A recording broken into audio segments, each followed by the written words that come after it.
And now we check the phone. See if it pops up. Do we have a notification? There we go. Yeah, EAST Corp Productions is live. We are streaming. Hello, citizens of Post-Apocalyptia. And welcome to a brand new episode of the EAST Corp Breakroom podcast. I'm still not getting a hang of the whole live stream thing. You know, it's still weirding me out to see the live tag. I'd prefer it when we're able to edit this shit out so that we don't, sound like idiots. Yeah, so we don't embarrass ourselves. Well, I mean, that used to be the old way that happened when we were doing the podcast with Stable Tech, was either Sky or I, usually Sky, would say something that didn't really fit with the company, that would usually involve us shit-talking the company itself, and we'd have to make a marker of the timestamp and be like, shit, we got to go back and edit this out. We can't have us shit-talking the company while we're recording company podcast. Yeah, I enjoy the live streaming because it saves time on my part for editing and stuff behind the scenes, but it does have this weird variable lag that seems to change at different points. Like, I've really been analyzing the last few podcasts, and it's like sometimes it could be as much as a second, and then other times there is no lag. So I don't really know what affects it. I've toyed with options and stuff. I don't fucking know. It's interesting. I never actually go back through the old podcasts once we've recorded them. It's kind of like, I loved them. Do I have to go through them again? It was horrible enough the first time. Yeah, I like them as like traveling fodder when I'm driving back and forth between the Bay and based Sacramento, which won't be a problem anymore because thank God I finally got a new job, so I will be getting the fuck out of the Bay Area hopefully by the end of May or in June. So just FYI to the peeps out there. Well, I'm doing my best to accommodate for production stuff, but I will be moving sometime in June, so take note of that. It's going to be on everyone else to pick up the slack.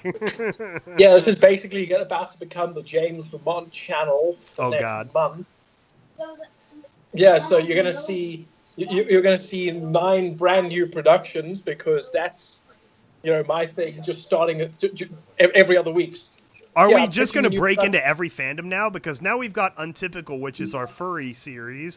We need like a It's not a furry series. They are furries. They are furry characters. It's a furry series. One character has animalistic traits. Okay, all the others are human? No. Fandom? No. So the way Untypical works is that all matter is infused with magic, changing and warping it. So in some scenarios, yes, they basically ended up like furries. But in other scenarios, you've got people whose all of their skin was covered in fucking molars or some shit. There is an actual character like that, or a character who was straight up turned into a dragon, or like so. While the main character, voiced by lovely Needle Stitch with a pretty solid Southern accent, is basically a furry, it's not a furry show. Okay, so that's our furry show, and then we're going to probably eventually get a Steven Universe show and fucking, I don't know, we can't do Avatar anymore because that shit's crashed and burned. Yeah, fandoms are fun. Undertale's the next one, and I will lead it. I know, right? What would you do if you... Okay, how about real talk here? What if we could actually have a television show? Let's say we got a Samurai Jack-esque contract with Adult Swim, so we could be a little bit PG-13 and say penis on the air and stuff. Fuck, that was amazing. That was amazing. What would your pitch be for an Adult Swim PG-13 show? Go. Motorcycles? Wait, say that again, Okar. Elaborate. God games on motorcycles! Card games on motorcycles! What's on a motorcycle? Card games. Card games on motorcycles. I'd pay to watch that. It kind of sounds like something that Japan has produced, and if they haven't produced it, they're going to produce it immediately after watching the They have. It's part of season 5 or whatever of freaking Yu-Gi-Oh! And so the Yu-Gi-Oh! Bridge series took it so far into the parody category that it's just like there's the one character that's always like, card games on motorcycles! I tried watching the first episode of the Yu-Gi-Oh! Bridge series. I couldn't get through it. Ooh, the first episode's like, what, 12 years old at this point? It's, the production quality changes drastically over time. Like, right now, it's so much better. I can imagine, but I mean, if you look at our production quality, it changes over time. Yes. Terminal Sequence is a perfect example of that with its original audio editing. Oh, Confessions is the same. No, absolutely. No, I mean, I'm an old school Yu-Gi-Oh! Bridge fan, though, so I appreciate the originals. But I think it kind of got me into doing voice acting kind of stuff anyway. A lot of the voices I mimicked from him sort of are becoming my own different characters. Well, Yeah, it's Little always... Karibo going strong. What? Little Karibo. He's a dude that does Yu-Gi-Oh! Bridge stuff. Oh yeah, shout out to him. He's a pretty awesome dude. It's all the hairy balls. Well, wait, we're on episode 12 of the podcast now? We are. Although we have so many, like, interstitial stuff that it's really more like episode 20, but, you know, it's technically episode 12. And then if you include Stable Talk, it's like 25, 26. Yeah, I actually have a master playlist on my phone for like listening at on the road and stuff. And yeah, the first 4 Stable Talks are on there, and then all of my own singular like monologue podcasts that we have for our lovely patrons are on there, and those are fun. Okay. I gotta record the next one of those. Yeah, I am very behind on recording my patron content. Not gonna lie. Because When are your patrons going to complain? You guys should totally at least be a $5 patron, because it's a lot of fun, and we really try our best to give you primo content. Well, that primo content can go anywhere from Skybolt rambling about absolutely nothing for 40 minutes to Everything. I think I ran into a wall in one of them. Literally. Literally, I was describing the process of writing and how it always ended in me going to Needle and asking her for help. As one does. Because that's how the Wasteland Survival, my original Wasteland Survival Guide chapters went down. Was I wrote them and was really uncertain of the format, so I just called up Needle, and with that same tone that she describes, Needle, help. Derpy consulting on her own book? That's horseradish. Impossible. But this is pre-tongue cutout. Oh yeah, of course. No, of course. Yeah, no. We need to talk about. Speaking of Samurai Jack, brought up earlier, we need to talk about that. I know, right? Because it's been 4 weeks since the last Breakroom podcast, because we took a week off. We took a week off for BabsCon. And so we've had 2 or 3 episodes pass of Samurai Jack that we have not been able to speak about and fangirl over. Right. And so we need to do that because that was fantastic. As Skybot brought up, they weirdly dropped in Venus, which was what? Didn't really expect that. That threw me completely off, and it's just so great because Tom Kenny has done more adult productions in the past. So then just being like, I don't know, babe, his head looks kind of like a penis. So great before the cut. It reminds you that it's Adult Swim show now, and all the best ways, including of the episode 6 based charcoal naked waifu. That's the way to do it. Right. Well, that was always. That actually got me quite bad when I realized that she wasn't wearing clothing, that she'd basically been naked the whole time, just covered in charcoal. Hells yeah. Like, that was creepy. When that hits you. That's the best kind of revelation. So yeah, I'm part of a shitposting Facebook group about Samurai Jack, and it's the discussions ever since have been just wonderful.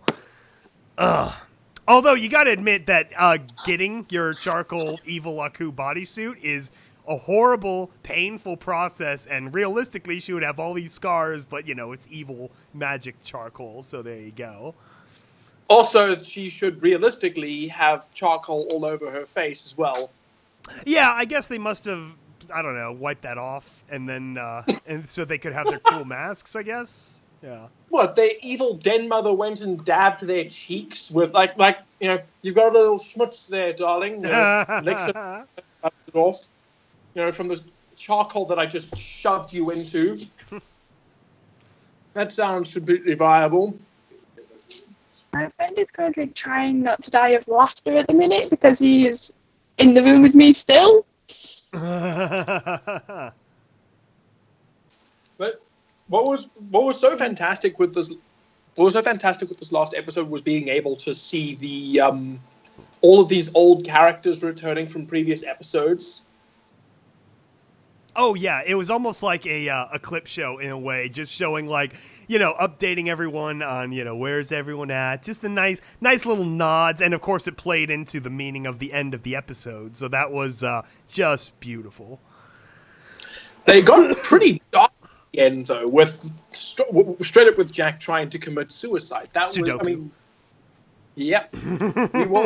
We all basically called it with the Green Samurai being representing his oncoming death, but that was still like. Yeah, man, those ancestor spirits can be pretty hardcore. Yeah. But that's what happens when you've forgotten your purpose. So. Fuck that. I love how over the top that was. I loved it. That was perfect for a trailer. No, it absolutely was. But oh fuck! I do have to take a moment to explain how horrible the Samurai Jack fan base actually fucking is, because. The thing is, because I live here in South Africa lands, where we can't get Adult Swim, which means I've got to pirate it. And then here's the problem: I've got to wait for them to upload the pirated copy onto the Pirate Bay, which means that there's a point between the episode airing and that happening where I'm susceptible to spoilers. Isn't that awful? Yeah. And the problem is that this fan base, out of all of them, is one of the worst at spoiling. Every single time a new episode drops, I'll wake up in the morning, go to YouTube, and the episode will be uploaded in like 5 or 6 different clips. But the episode will be, each clip will be named after the most poignant thing that happens in that clip. So you'll have things like a major character being killed off very suddenly. And it'll describe that in the title so that I will go into the episode knowing, okay, cool, this character I love just died. Fuck you, Internet. Yeah, I always hate Fuck that. you, Samurai Jack fandom. I have a bit of a split there because that Facebook group I'm part of is great because they drop a bunch of different links for like either Daily Motion or Kiss Cartoon or all those stuff. But at the same time, those damn East Coast people who see it live, they then immediately start spoiling it in the group, and I'm like, oh my god. So, yeah, a few things I haven't gotten to experience genially, like the penis moment, but whatever. That I got to experience quite firsthand, but the Scotsman got ruined for me. Yeah. I mean, I love how that went down, but. Exactly how many wives did he have? Because to produce your own army of thick Scottish lasses, that takes some time. I mean, that's like a harem levels of reproduction. Well, I mean, it's been 50 years, as the opening narration loves to remind us. Aye. Him and his army of Scottish daughters was just brilliant. He's like single-handedly rebuilding the Scottish race. Now we just need someone to go and single-handedly rebuild England so that they can just repeat history, go conquer the Scottish. Life wouldn't be right without brutalizing and bringing down the Scottish. Are there any Scottish people commenting in the live chat? Not yet. I was kind of hoping to. So. If there are, they'll arrive now. I'm sure I have offended someone in the last however long this podcast has already been running for. Not long, 15 minutes. Well, I mean, that's what brought about the union of the kingdoms in the first place, right? Scotland went completely broke with their failed attempt at setting up a new world colony, and then England's like, well, you can join us. You can finally join us. One of us. One of us. Oakheart, would you like to weigh in on it? What is your perspective of Scotland? I have no idea. I just know my friends are Scottish. Scottish. Don't do that. No, seriously, don't do that. Because you're in the north of England, right? So you're a little bit closer to the Hadrian's Wall, the borderline. Yeah, more different. We're kind of in the middle, not too close, not too far away, just the right amount of distance. Okay. Close than we are to Description. Arnold in London. But to be fair, I am closer to Scotland than Kelly is. Kelly? Don't break it. I still find that offensive, you asshole. You broke it. You broke my hair clips. Damn it. Yeah, I mean, you're closer to Scotland than I am, or than Skywalker. Well, yeah, you guys are on the other side of the goddamn world. In opposite directions, too. I wonder which one of us is technically closer to Scotland. I wonder if we could pull that up on, like, Google Maps. Me or James. I think... I'm pretty sure you're closer to Scotland, because while you're to the, west, I'm pretty far south. Yeah, let me see here. Let's see what Google tells us. We're going to use, because of course the Mercator projection is the best way to measure, a globe geography. I'm pretty sure I'm closest. I assumed you'd already know. I assumed you'd already know that stuff. Isn't that part of your engineering thing? Engineer me a thing. Yeah, it's like, I don't know, it's a weird set of it. equations. You got to use like formulas and I don't want to do that shit. Let me see here. I don't know, it seems like I'm sure you'll find a way to stick it into a new episode of Confessions. From Sacramento. Yeah, no, Confessions actually, I try to make use of, okay, according to Google, Scotland from Sacramento is 4,917 miles. So now Okay, so South Africa is over 8,000 miles. Oh shit, really? Yes, I'm twice the distance. God damn, that is far. That is really fucking far, and yet it's cheaper for me to fly to Scotland than it is for me to fly to America. That's the Atlantic Ocean kicking in there. No, I'm pretty sure it's just your fault. Yeah, for me, Like your specific fault. Yeah, it's only giving me the kilometers, 14,894. So yeah, that's about 8,000, 9,000 miles. Yeah, kilometers, real people distance. And the rest. It doesn't actually matter, use kilometers. 100 miles. Yeah, Yeah, let's 9,200 measure miles. I things. can't believe it's almost double, actually. That kind of blows my mind, though. I didn't expect it to be double. I expected it to be significant, but not like that. What you need to do is move to the middle of the Sahara, then it'll be about the same. Nah, I'm happy where I am. Just that. Oh, okay. We have questions coming down in the comment section. Yay! Sweet. Well, I think there's only just the one, which is odd. Usually we have more by now. You people listening to this, you need to step up your game. You're letting the side down. You need to be more evangelical. Tell people about this. Okay. I'm writing an audio drama, and I'm trying to decide if Raiders being able to read would be accurate. Would Raiders be able to read? I would say no, mostly no. I think they'd have very rudimentary literacy, just based on based on just rough exposure to things. But they would be raised in like a warrior type of like just fighting to survive culture. So I think it'd be pretty spotty. Maybe like 8th grade at the most. Well, I think it would be a little bit more poignant if rather so no reading, have them prioritize being able to read and understand numbers over reading, because the only time they have any sort of interaction with the outside world in a peaceful way is through trade. They're more likely to know numbers than words. Yeah, it would be interesting, but that's something you could explore too with your story, whatever it is, like what kind of raider group it is, and so like some perspective on how they form and operate and what their like daily life is, because then you could probably go into detail about how or why they can read at whatever levels. That's it's part of the magic of writing. Well, one of the fantastic things about Fallout is your raider group would then change depending on where you've got them.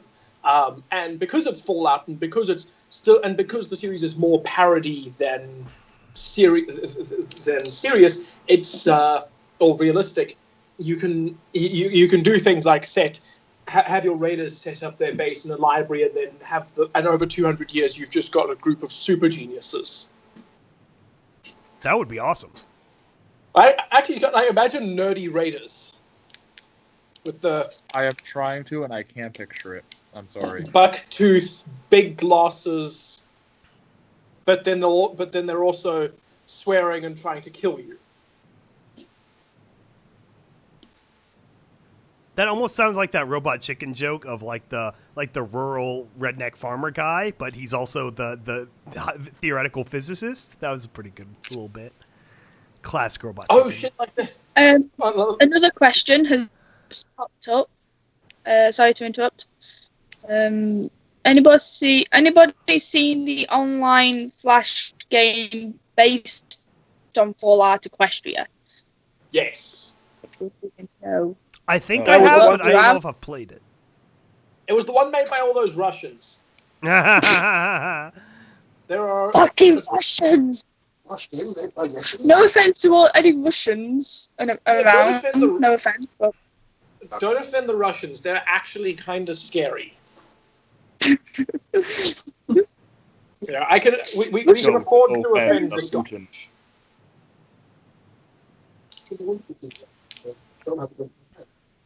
they do good vodka though. The vodka's good.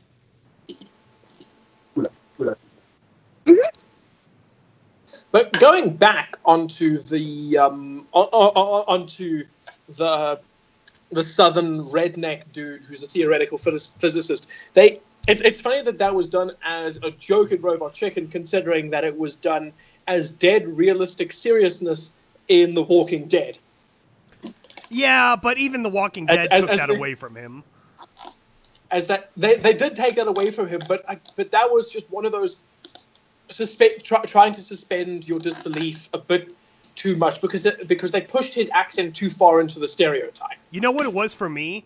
It was the mullet. No one of any intelligence grows a mullet, period. So that's immediately I knew something's wrong. He doesn't have the answer to the zombie plague. And then guess what? He didn't. So the entire show was fucking worthless again. Damn it. Got so sick of The Walking Dead. Everyone's got sick of The Walking Dead. It's not even essential TV anymore. I watched the first episode of the season and the final episode of the season, and that's it now. They don't understand what they wasted with that whole plot line is that gave the show purpose. It meant that they had an end goal. They were finally leaving goddamn rural Georgia, which I'm also very sick of. And it gave them a goal to work toward rather than just, screwing around trying to build a society in, some backwoods farm or a prison or some small town or whatever. It's like, it's just I got so sick of it. That's why zombie movies are fine. TV, I think it was too literally plotting. What's starting to piss me off is the Walking Dead is at its worst when they are trying to build a home for themselves, when they are camped out, when they are trying to hide behind their walls and build their civilization. That's when the show gets fucking boring. Meanwhile, the show's best parts are when they are trying to survive on the road. They fucking have to camp out in a destroyed little house for a little bit, but then they get attacked by walkers, so they've got to go. And there's the constant stress, the pressure. That's at least interesting. Yes, because it's metaphor. Things like that are important in the language of cinema because when they're walking, you have the vague sense that they're walking with a purpose. They're heading somewhere, whether or not they know it. Even if they're lost, it's like they are looking for an end game. You have that, you might not realize it, but your brain does, that there's some goal, there's some endpoint they are going to reach at some point, and so it keeps you engaged, wondering where they're going to end up, what's going to happen along the road. So then when you take that away, it takes all of the gravity out of the damn story. Exactly, and we've been in Alexandria since, season I don't know, 5? I haven't even paid attention. I mean, they've been there for about 2.5 to 3 seasons now in one location. That's just, I mean, are they just getting sick of paying their location scouts to find new places? That's what I don't understand either. AMC is fucking rich. They've got so much money poured into that show and other shows like it. It's like, there's no reason they can't change up the locations. You remember season 1? You remember all the locations they had there in downtown Atlanta? And then they used the energy center, what is in real life, but they used that as the CDC building. That was all which they cool. then blew up? Yeah! They blew it up with thermite, and they had that whole tank scene. I mean, that was cool. It was variety. It got people engaged. So even though it was only 6 episodes, that's still most people's favorite season because, hey, it's actually interesting. Well, one of the fantastic things about that season, I was actually speaking to someone about this yesterday, because the first season was directed by Frank Darabont, who did The Green Mile and The Shawshank Redemption. And that is, yes. It's like that is a director who. That is a director with a very, very strong pedigree. This is a guy who knows what the fuck he's doing. Yes. And for them to get rid of him was stupid. For them to extend their seasons beyond 6 episodes was also stupid, because 6 episodes a season, that first season was tightly packed. There was no time for them to be plodding around talking about nothing, or for characters to pull out 10-minute monologues, which I will bitch about in a moment. But there was no time for any of that, because it was a case of, next plot point's got to be here, so we got to build onto the next plot point. Cool, we got to move to the next plot point. We hit it, we got to move, we got to hit our mark. That was exciting. It was fast-paced. It was really interesting to watch, as opposed to hitting you with these long moments of nothing happening. The Walking Dead seems to think that the only method of character development is through conversation, when that is the worst way to develop a character. Exactly. You can go so much further with the non-verbals and the, developing it through the shared experiences rather than just talking. And it's, what is it? It's like Breaking Bad. The reason that was so successful in AMC is there were always goals. You were always following arcs and the next point and the next, in my opinion, as most people believe, once, Gus Fring, he was killed in season 4, then it got a little bit off the rails, and they had to bring people back to the original goal of he's fighting for the end of, the cancer and the end game of the story, and this is another big bitch for me, the end of frickin' Dexter, the serial killer show, was a complete laid egg. The whole last season of Dexter should have been him on the run from the damn FBI, and all the police department there in Miami been like, oh my gosh, Dexter, this guy we've known for a decade, is the serial killer, and he's been using the department. That's 12 episodes worth of plot that they completely wasted. And Florida's a big execution state. The last 3 episodes should have been his trial, his confession, and then them pulling the damn lever and electrocuting him. That would have been perfect and poetic and giving you all the bookend you need, and instead, he becomes a lumberjack. I hate that ending more than damn The Sopranos piss me off. Fuck, The Sopranos, that ending is almost legendary in how disappointing it was for so many people. Black screen. Yeah. Well, I can't remember what it was that I was watching, but it was also just riffing so heavily on The Sopranos of a guy goes on a date with the daughter of the editor of The Sopranos, and she goes to his house, and they're upstairs in her bedroom, and the father arrives back home, who edits the show, and the guy, the boyfriend, now needs to sneak out the house, but he doesn't have any rope to get down the window, so he grabs a film reel and jumps down using that, and it tears halfway through, and the film reel was the final cut of The Sopranos, and that's why it was black. That in itself would just be the most fantastic explanation. There's got to be something more than that, I know, because I get, all the hardcore fans that really love the ending. I understand what they're saying, but I also vehemently disagree with it, because here's the thing with storytelling. Storytelling, you have to use reality lightly. It's just like video games. If you make it too realistic, it sort of defeats the whole purpose of it being a simulation medium. Because it's like, if you wanted it real life, you could actually go out and, find a gun and then start some shit, and then you're gonna die really quickly, and then that's not fun. That's why a little bit of the, what is it? It's almost like Uncanny Valley, but in storytelling. You don't want to hit that Uncanny Valley. It's better to be a little bit ludicrous, like Fallout. I think Fallout hits it perfectly with the amount of satire and black humor and wackiness. It doesn't get too far into we're going to be a real nuclear post-apocalyptic wasteland, and then everyone dies within, a few weeks from radiation poisoning. It's like, that's not exciting. Exactly. Fallout takes so many liberties, which is why it's so fantastic. It allows you... It gives you this space that is completely fucking ridiculous. Like Fallout 3 with Megaton. You've got fucking... you come out of the vault, your first experience with the wasteland is a city that is built around an unexploded nuclear bomb, and there's a church that worships it. And that is just beautiful, over-the-top nonsense. I can't remember, I think it was Hitchcock, had the saying of film is life, but with the boring parts cut out. Yes, yeah, exactly. I mean, think about it, like, even films that are, like, trying to be realistic in a method of storytelling, like 24, the famous show about the counterterrorism and stuff.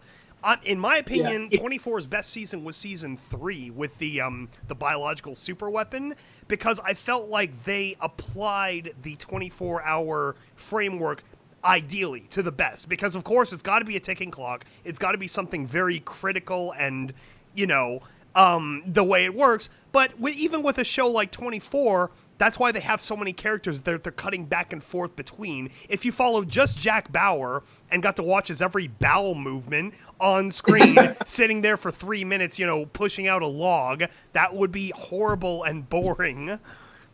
And I don't know, I think people take realism too far sometimes. Take it too far in a few places. Oh, yeah.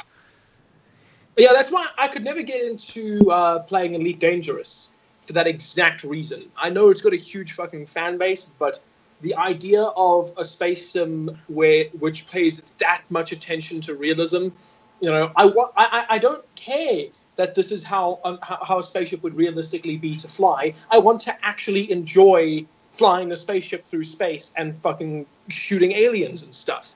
It's plus we haven't got to that point yet. So what's the point of giving us realism? You have to learn when to take realism out the window and make way for entertainment.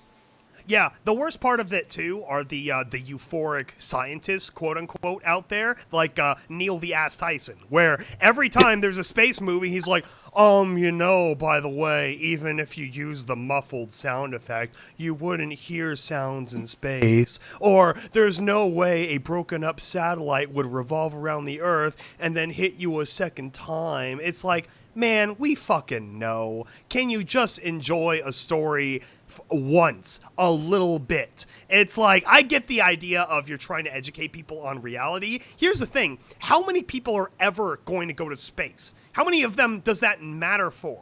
Oh, almost none. So you know what's more valuable is the lesson, that said narrative, which most stories are parables. They're all trying to tell some kind of meaning. That might be a little bit more important. So it's like, hey, maybe have a beer. How about you, take the titanium tungsten rod out of your ass and just enjoy something a little bit. Ugh.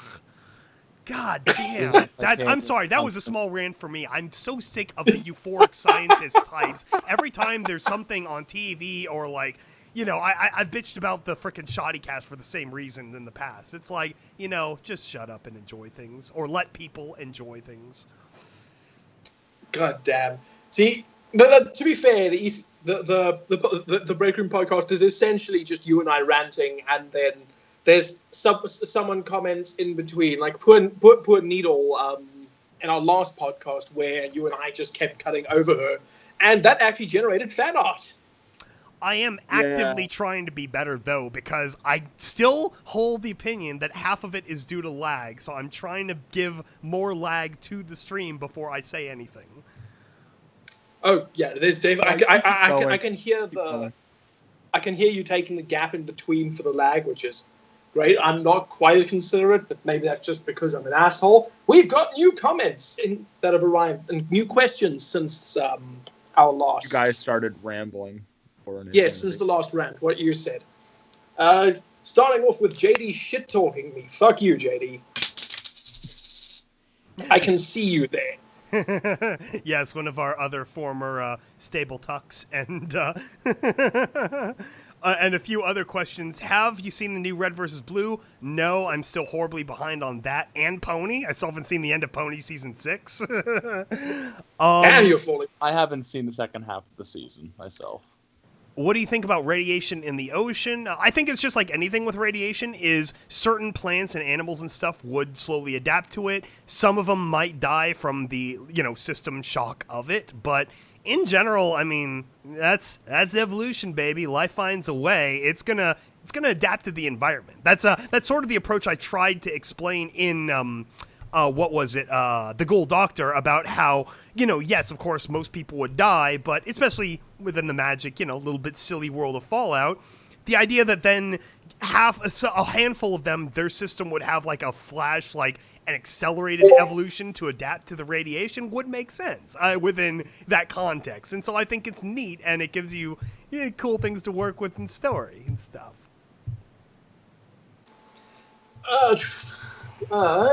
As for the new episode of Red vs. Blue, I know Skyward hasn't seen it, but I have definitely seen it. I try to keep up as much as possible. For the record, I love the new writer. I was fucking shit scared when they announced that they were going to switch over to a new writer, because when they switched over from Bernie to Miles back between season 10 and 11, the quality drop was gigantic. I mean, the writing just got so bad. And to be fair, once Miles found his feet, season 12 and 13 became really strong again. But it never got back to that. It never got back to that season 6 through 10 quality of being able to balance the jokes and the drama in such a way. I think Miles leaned too heavy on the drama, and there wasn't enough comedy. I couldn't sit and just enjoy being there with the characters. But this new guy, Joe Nicolosi, holy fuck, he knows what he's doing. It's got that Bernie style of knowing when to hit you with the comedy and knowing when to hit you with the drama, and still managing. But what it does so fantastically, which once again I'm going to go back onto The Walking Dead, because fuck The Walking Dead, is that it keeps its plot moving so goddamn quickly. I mean, we're at the point they are at the moment. Other shows would have taken a full season to do that. They've now done in 4 episodes, which is admirable. Being able to keep a really nice quick pace. Pacing is so fucking important, and I don't think enough programs take the time to realize this. This was fucking Ruby's big problem, is the pacing is shocking. It really is. Too much nothing happens, which is infuriating because animation is expensive. You can't afford to waste time when you are animating. Especially season 4. I mean, I was frankly surprised by how much it felt like season 4 dropped in quality, even though they seem like they have more resources than ever. That pacing, the plotting, again with the walking, there was never like every episode they could have reminded you, okay, we're trying to get to whatever the name of that academy was, Haven Academy. Like you forget halfway through, you're like, where are they walking again? Like, or Mistral, whatever. It's like, what are they doing on the road again? It's like they sort of discover a thing to do in the middle, which is defeat the Cerberus, or is it Cerberus? No, the not Cyclops. Damn it, the Centaur guy, Centaur. Yes. Yeah, it's like they find a purpose to do that, and they like bump into Nora and Ren's backstory, which was You know, here's how they could have done that differently, too, is that in the first episode, they could have had a map, and Ren and Nora see that their village is on that map, and then been like, hey, guys, how about we go this other way? And then Ruby and John have some conversation about, no, this is more direct route. We got to go through here. And then both of them do the awkward look and like, okay. It's like they kind of do that in episode 5 where they come to that crossroad point, but it's like they could have established that sooner so that you have more of that end game in mind. And it's the same with like Yang. I mean, her whole psychological, bottom point wasn't strong enough either. It's like they could have made that well a little bit deeper and then a little bit more of an end point. They didn't have time with her. Yeah. And I don't know. She by far had the most interesting arc of all the characters there for the season. You've got like an older sister, very protective sister, stuck in bed because her arm has been cut off, and that there is an excellent story in that they almost completely skipped over, especially considering that her father has this incredibly interesting method of parenting, which is like he's so much more brutal than you expect. Yeah. On her, he does not take her shit. He regularly makes jokes about the fact that she has lost an arm. And there's more they could have done to play with that, but instead they insisted on focusing us on Blake and Weiss. Weiss was awful. Yeah, God. That whole thing. Well, here's the thing. She didn't learn anything. We'd already established she doesn't like her dad. He's kind of an asshole. Okay, great. We all knew this when she explained it somewhat in season 1 and 2. We didn't have to cover, what was it? 2 hours worth of content across the episodes describing this? It's like, they could have just had the one scene of Jacques and the general, Ironwood, having the conversation about how, okay, they're like modifying their national defenses and trade. That was the only real story development was, okay, everyone's reacting. No one knows who to trust anymore. It would have been better to have just a few scenes of them talking and then maybe them talking on a phone to like the Vale, king or administrator or ambassador there. That would have been much more interesting in the world reaction rather than have Weiss see, okay, yeah, they're kind of an asshole society. Yeah, who cares? We already knew this for the most part. It's like nothing new was received. So I don't know. It's part of the problem in general was the breakup. I know they wanted to show that they're splitting up and then they're slowly coming back together, but they handled it poorly in terms of the 4 separate storylines and, the development for each one. It's like, by the time you got back to someone, you're like, okay, where are they again? You had to, like, reset, so you could never really deeply explore any of their psychological breakdowns. Exactly. It was too spread out, there was no focus. That would be the major problem. Like, at the very least, if they somehow, while they were all broken up, found a plot point that all of them could latch onto, that they all, so say for example, I don't know, they all find out somehow about this weird conspiracy thing, pull that out my ass. And on Blake's side, she knows that say resources are being taken from the place where she is at, and so she starts looking into it there. From Ruby and John's side, they find a town that's been attacked, but with using unusually high amount of firepower and resources for normal bandits, so they track that. Weiss goes up there and she discovers some politicians are involved. Like, at the very least, if you're doing it that way, then you can follow all the stories, but because all the stories are connected to one central plot point, then the focus isn't lost, because then you've always got in your mind what the other characters are doing to that plot point. There's some sort of connection, some sort of cohesion. Exactly. And as Scabble says, it's that end goal. It's giving you that end goal of finding out what this is, as opposed to just walking. Another way they could have done that too is parallelism, which is make the well similar, because it kind of was. It's like all of them in general were sort of like they were questioning their own competency and being huntresses. So have those juxtaposed scenes where you've got Yang being like maybe a quick rant to her dad about like, how can we do this? We lost so much in that battle. And then you cut over to Blake, and then she says something similar to Monkey Man. Yeah. What's his name? Yeah, Yeah, dude, that Sun. Yeah. And so have that where then you see that they're all going through a similar kind of valley. So then each one of them develop the valley a little bit deeper, even though they're in different locations, their psychosis is similar enough where you feel it. Like, it's almost like, again, it's like that distant force that's ruining it for all of them because that's what she is. We literally met the distant force, the freaking Jen Taylor. So, yeah, I don't know.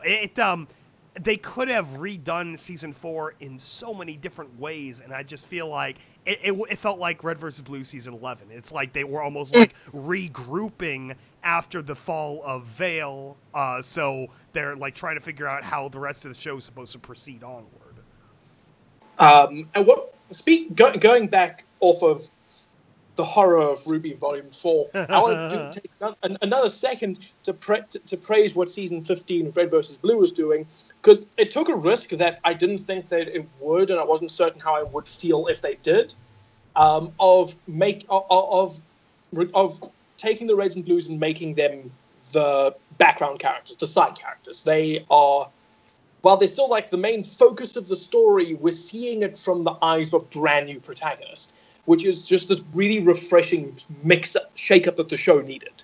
When you get to 15 seasons, how do you mix up the show? Brand new protagonist. That was a cool idea. And like Sky said, it's that thing of your end goal of every single episode, this reporter reminds you in a different way. So it's not always the same way, but you're always reminded she is on the trail of the Reds and Blues. She is trying to find out why. You learn a little bit more about her every single time every single time she discusses what she's trying to do. You find out another personal reason behind it. It keeps that focus and continues to bring you down the rabbit hole, and it never loses sight of the goal of this is the end game, so let's keep the end game in mind. Exactly. So so hopefully for season 5, which they were very quick to confirm even before season 4 or volume 4 was over, which I thought was hilarious. And so hopefully they get better with that. And also, they haven't released a soundtrack yet, but I really hope there's some good songs on there because nothing stood out to me from the entire season except like the 40 seconds of Weiss's, like her song. That was about it. And then otherwise, there was nothing that really like grabbed me. Well, I mean, I guess the opening song was all right, but yeah, considering that the first 3 seasons, they went and took Jeff Williams and Casey Lee Williams off of Red vs. Blue to do the music for RWBY, and that was a huge bonus for RWBY. But now, what the fuck? They didn't utilize them at all in this season. Like, were they just not available, or what the fuck happened with the music? I still want. I don't know. It just felt like a season of transition in so many different ways. So hopefully they're like getting their stuff together again for volume 5. Just because I don't know. I was shocked by Monty died after season 2. You think volume 3 would have been the rough one, but it was like no, not the strongest of the whole lot. Yeah, and so I don't know. And volume 3, of course, it did have like the foreboding force to it. So maybe that's part of it. It's like. It all goes back to storytelling. But then Volume 3 also had that incredibly tightly woven plot because it was like episode 6 where shit started going wrong. And so you've got one half of the season is built up with a fight in every single episode to keep you entertained and new music in every episode to keep you entertained. And then the second half of the season was just everything going wrong for them it gets worse to them every single time oh look, holy shit, they just killed off a main character in the most brutal way, ripping her in half. Oh crap, look, they're under attack. Oh look, there's a riot. Oh look, more Grim are coming in. That's a fucking dragon. Like it was absolutely fantastic to watch that because it's that pacing, it's being tight, it's being focused. If you can try and get 2 seasons worth of content into your production, do it. Rather use as much content in your seasonal run as you can than try and stretch out a goal over a long period of time, because then you're just going to risk boring your audience. That was another problem with the Weiss arc, is that a big chunk of the arc too was developing Whitley or Whitley as a character, Whitley, yeah. which honestly was also weirdly handled because we had never met Jacques until that season anyway. So to build Jacques up as, evil bastard and then immediately talk about handing the reins over to Whitley, it's like, why didn't you just build up Whitley? Show the old man as someone who's like on his way out anyway. He's like dying, and maybe Whitley's the one making the discussions with Ironwood. Or if you're going to leave the way it is, then show Whitley and Winter. I don't know why Winter wasn't in any of that stuff at all. Then the dynamic would have been, okay, what is it about Weiss and Winter? What is it about Whitley? Why did the girls, obviously they wanted to get distant from everything, and then Whitley, he's being the, the good son, quote unquote. And so I don't know. I felt like that entire sideline was just kind of strange. And then the Blake stuff too, it's like she was almost seemed like she wanted to go back to the Fang, which she kind of does, but she wants to make them good again. And so there was this weird pseudo oh, I didn't say I wouldn't go back, or I didn't say I wouldn't, be ready to do violence again. I know, it almost made her like an anti-hero, like a Kaiba type. And then Sun is this poor victim watching her straddle the edge and getting slapped over it. So I don't know. It's weird. I do feel like pointing out, as we have to do every time we start shit talking, we do actually like these shows. Oh yeah, these are our favorite shows. Exactly. Which is when they misstep. Also, because I suppose this always ends up becoming a weird podcast on writing technique every single time. Yeah, and half of it is also, introspection too. It's we see what we don't like and dislike about our favorite shows so that we can break down those essential elements and make sure we don't make the same things with our own shows. It's all very methodical. There's a method to the madness. Yeah, and that doesn't. Of course, we are at times susceptible to making the same mistakes. Oh yeah. I've been speaking to a few people about this because the first 3 episodes of Eternal Secret, specifically episodes 1 and 2, with regards to the main overall plot line, is still quite aimless. And it does suffer from. So even my own work does suffer from that. Where trying to find your plot while you're writing a type of problem, where a lot of episode 4's work was focused on fixing that. But then we also don't have the benefit of being paid to go in and write every single day, like the professional writers and all these shows that we are talking about do. Skybolt is juggling an engineering job that he loves. I'm still in school. This is all still on the side for us.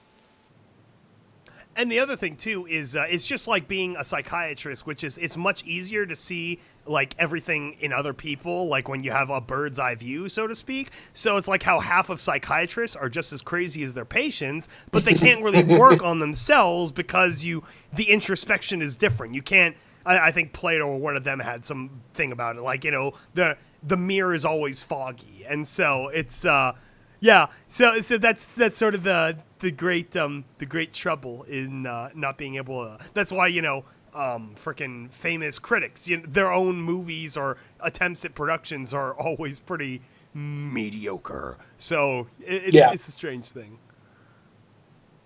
Let's go take a look over at the live chat, see if anyone has left us. They're mostly bitching about us bitching, which is really funny because that's half of the purpose of the podcast, is to have these lively discussions. The bitching is half of the fun, you guys. Come on now. The EAST Corp, the fucking Breakroom podcast is essentially just the Vermont and Skyball bitching about the same topics every single time, to be honest. That's why the art looks the way it does. It's intentional. I didn't think I'd get a whole lot into this, so I just kind of faded out. I told him not to bother me in. I'm actually surprised I'm this talkative anyway. I've been freaking sick as hell the last 5 or 6 days, and I'm on a lot of medicine, so I guess that's temporarily helping. But yeah, it sucks. My lungs are all filled up with crap. Best thing for a cold? LSD.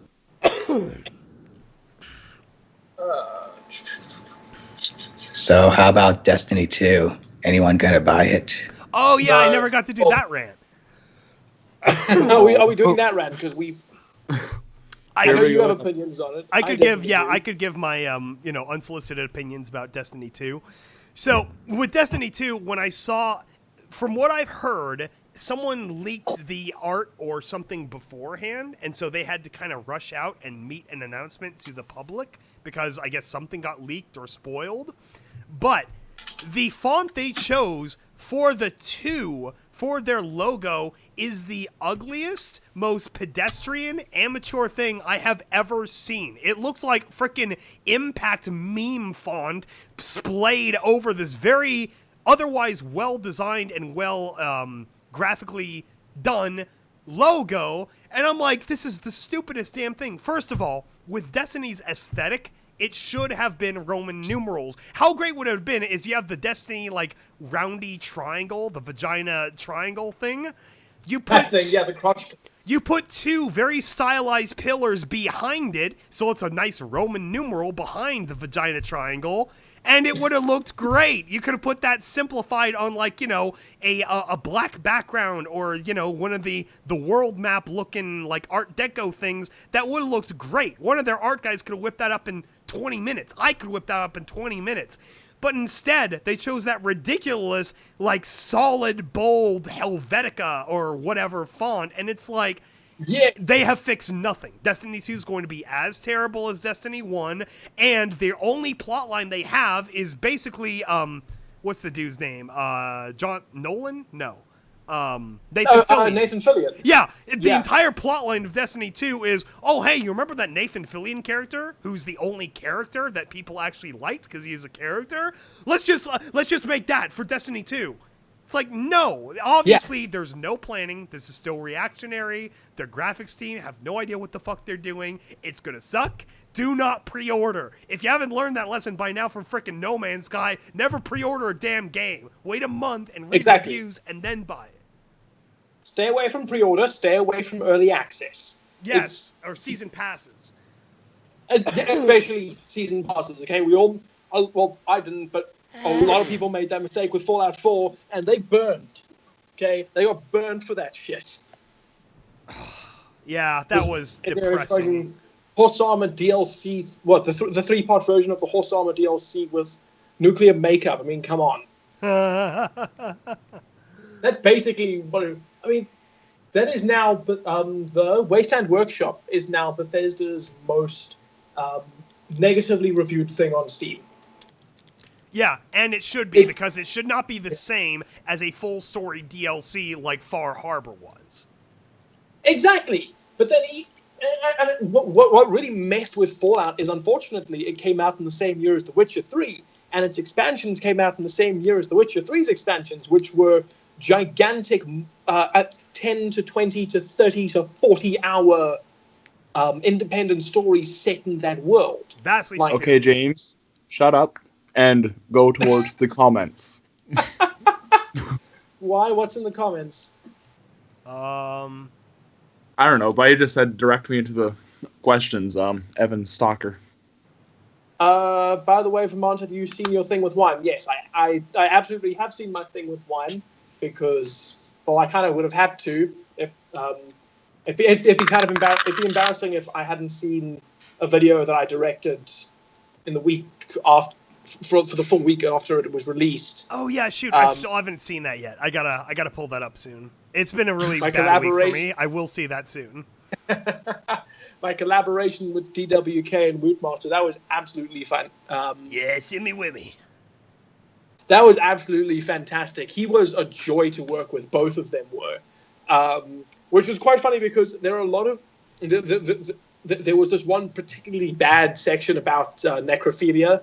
Which, it happened to be the thing that most of the people were talking about in the comment section, as they loved that part the most.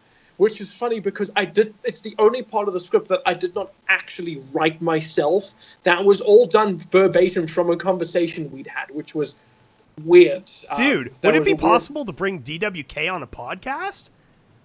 I don't think so. Right now, he's really, really busy. He's not returning.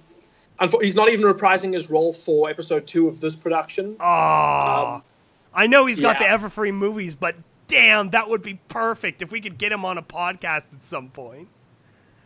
I've been trying to get him on a podcast for a while now, because he is a lot funnier when you actually speak to him than he is when he's writing. But when he's writing itself is also pretty off funny. The cuff. He's pretty great. Like his big his streamy 30-minute little DWK casts or whatever. Those are great. Yeah, exactly. Now I've wanted to get him and Woot, who was also one of the guys we had in for a podcast, because they are fantastic together. It's basically just 4chan dispensed into podcast form. Oh hell yeah, I could go full Chan also. Exactly. But the problem is that because the season has started now, the full season, and he's got to do he's now expected to do a new episode every week. Oh yeah. And his major weakness is that he does not work as fast as we do. No, it takes time. You have to write, you have to edit. Yeah. I mean, the way he edits the talking is really interesting in his own unique sense, and he's really stepped it up from the original, his first few episodes. Oh, absolutely, and the way he adds in the various graphics and shit, he spends quite a fair amount of time working on those, even if he wouldn't like you to believe that. Okay, the chat's getting mad that we're not paying attention. Okay. They were steamrolling the chat. That's why I said to James to shut up. DJ Strike, great that I come in on necrophilia. Everyone comes in on necrophilia. So yeah, that was terrible wording right there. So, okay, chat, ask questions. We will pay more closely attention. How do you steal the sandwich? Well, that's why we have girls on the podcast, so they can make us the sandwiches. Oh my god! So that explains Okart's expression in our channel art with her plotting face. She's trying to figure out how to steal Kelly's sandwich.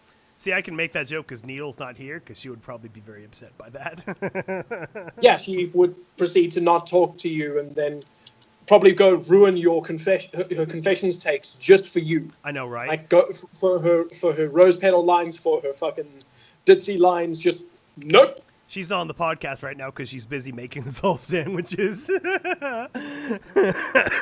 pray she doesn't come back and listen to this. Speaking of which, I am actually good at making sandwiches myself. Yesterday, it was just me, her, and Oakheart for a little bit, and so we almost had a ladies' night podcast, which I want to do at some point, and then I could be all fembolt and speak in a ridiculous high voice the whole time, probably pass out. So that would be great. We still got to do that at some point. So, despite the chat demanding that we pay more attention to them, I'm not seeing any new activity. Yeah, that's the thing. Guys. If you guys want to be interactive, you have to be interactive with us as well. We will play with you, but you got to play too. There we go. Would it be a safe assumption to say that the Enclave has a nationalist sociology similar to East Germany during the Cold War? Okay, we're getting specific here. Okay. Well, it's, it wasn't necessarily nationalist because it was very Soviet. And the whole point of Soviet and communism is international union of the workers. That was the whole point of the USSR, because Soviet means like worker or something. And so it was multinational, but it was, the workers, the people unite under, which happened to be the government of Moscow. So they were all like puppet freaking Vichy states. Now, I know, because my dad was born in what is now East Germany, I think. No. He was born in West Germany, but my grandparents used to live in the East German side of things. And, yeah, it's, it was socialist. It was the Stasi. It was, the full-on communism. So that's why you look at East Berlin today, and it still looks like a freaking rat hole compared to West Berlin. How much does California cost? California costs all the money. It is ridiculously overpriced in literally every damn way, except for a few of the nice, not off-grid, but like the more rural parts. Like upstate, there's a whole group of people, the state of Jefferson types, and I would readily break free into the state of Jefferson if we had the chance. But most of what you think of California is just like literally LA or San Francisco freaking hippie culture, which is sad, because there's so much more to California than all that. Oh yeah, you've got the that South Park joke of San Francisco is hippie capital of the world. Or like when they ship all the homeless to California from South Park. California. California. That was no. They ship the homeless and the hippies all off to California, and then they stay the fuck away from it. Yeah, that whole joke about how they sniff their own farts, that's absolutely true. It's very, very true. In way too real a sense. Yes. With the with the hybrid cars, and they just that's how they all just instinctively start sniffing their own farts. Forgot about that.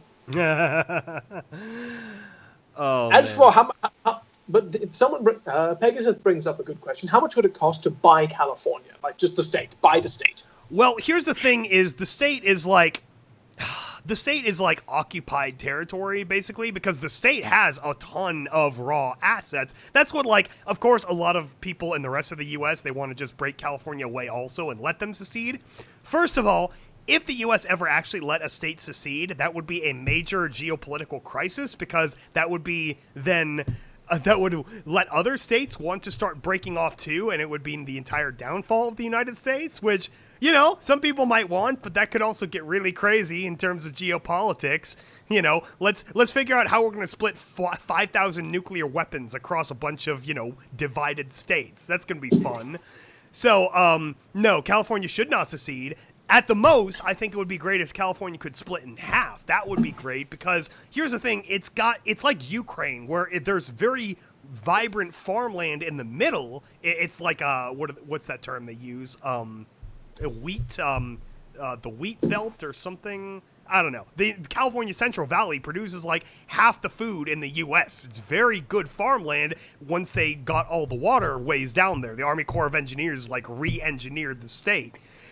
And then you've got all the coastal assets and military bases and stuff. So it's like, if you wanted to buy California, it is a lot of money in just raw assets. And then you've got like all the boron. There's a lot of uranium in the ground that they won't touch, but there's a lot of oil off the coast that they won't touch. It's just like, it could be very successful on its own, and also if it didn't chain itself down like a bunch of damn hippies that they are in Sacramento.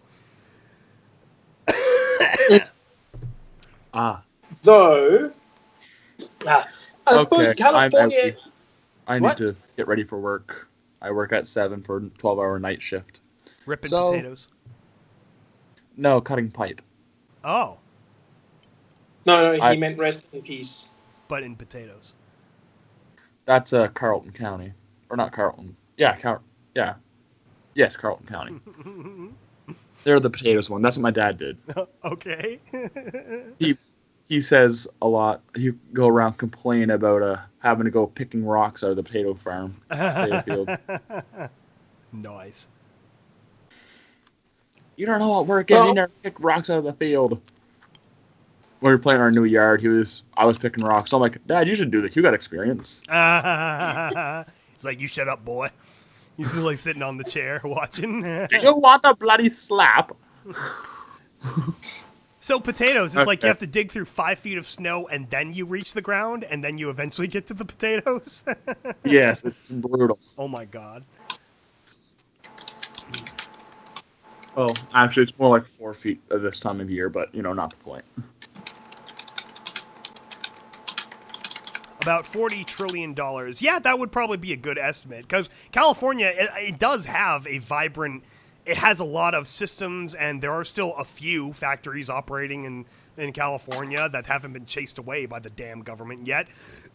So, it's probably going down all the time, the value of California, but it's like, in terms of just raw assets and resources, like during the Mexican-American War, they wanted California. It's like Texas happened to break free, and they happened to join the U.S., but in terms of the federal government from Washington, all the very hardcore Manifest Destiny, like Tolkien people, they were all had their eyes on California because Britain wanted California too. They were working their way down from the former Oregon Territory, and Russia actually had a fort here it's still called Fort Ross or Fort Roos on the north coast that they had for a long time until like when we bought Alaska and stuff, then it was pretty much they'd secured the what is that called? The Monroe Doctrine, which is like New World Czars, get the fuck out. It's interesting. California's played a big role in U.S. politics that a lot of people still don't understand fully. Okay, Angus ask, how do I work for EAST Corp? That depends. What position are you looking at? Bottom. No, you just apply with the email, the EAST Corp Productions Gmail. Depending on what you want to do, it's good to have some kind of like resume and like stuff to submit. Like if you're in the VA, we have like a sort of soft VA roster. You're like basically a first contact list for when we have auditions, and then then we might put it out publicly too, depending on the audition. And then with anything else, yeah, like music or art or whatever, just show us some examples of what kind of stuff you can do, and we'll let you know if we can work you in somewhere.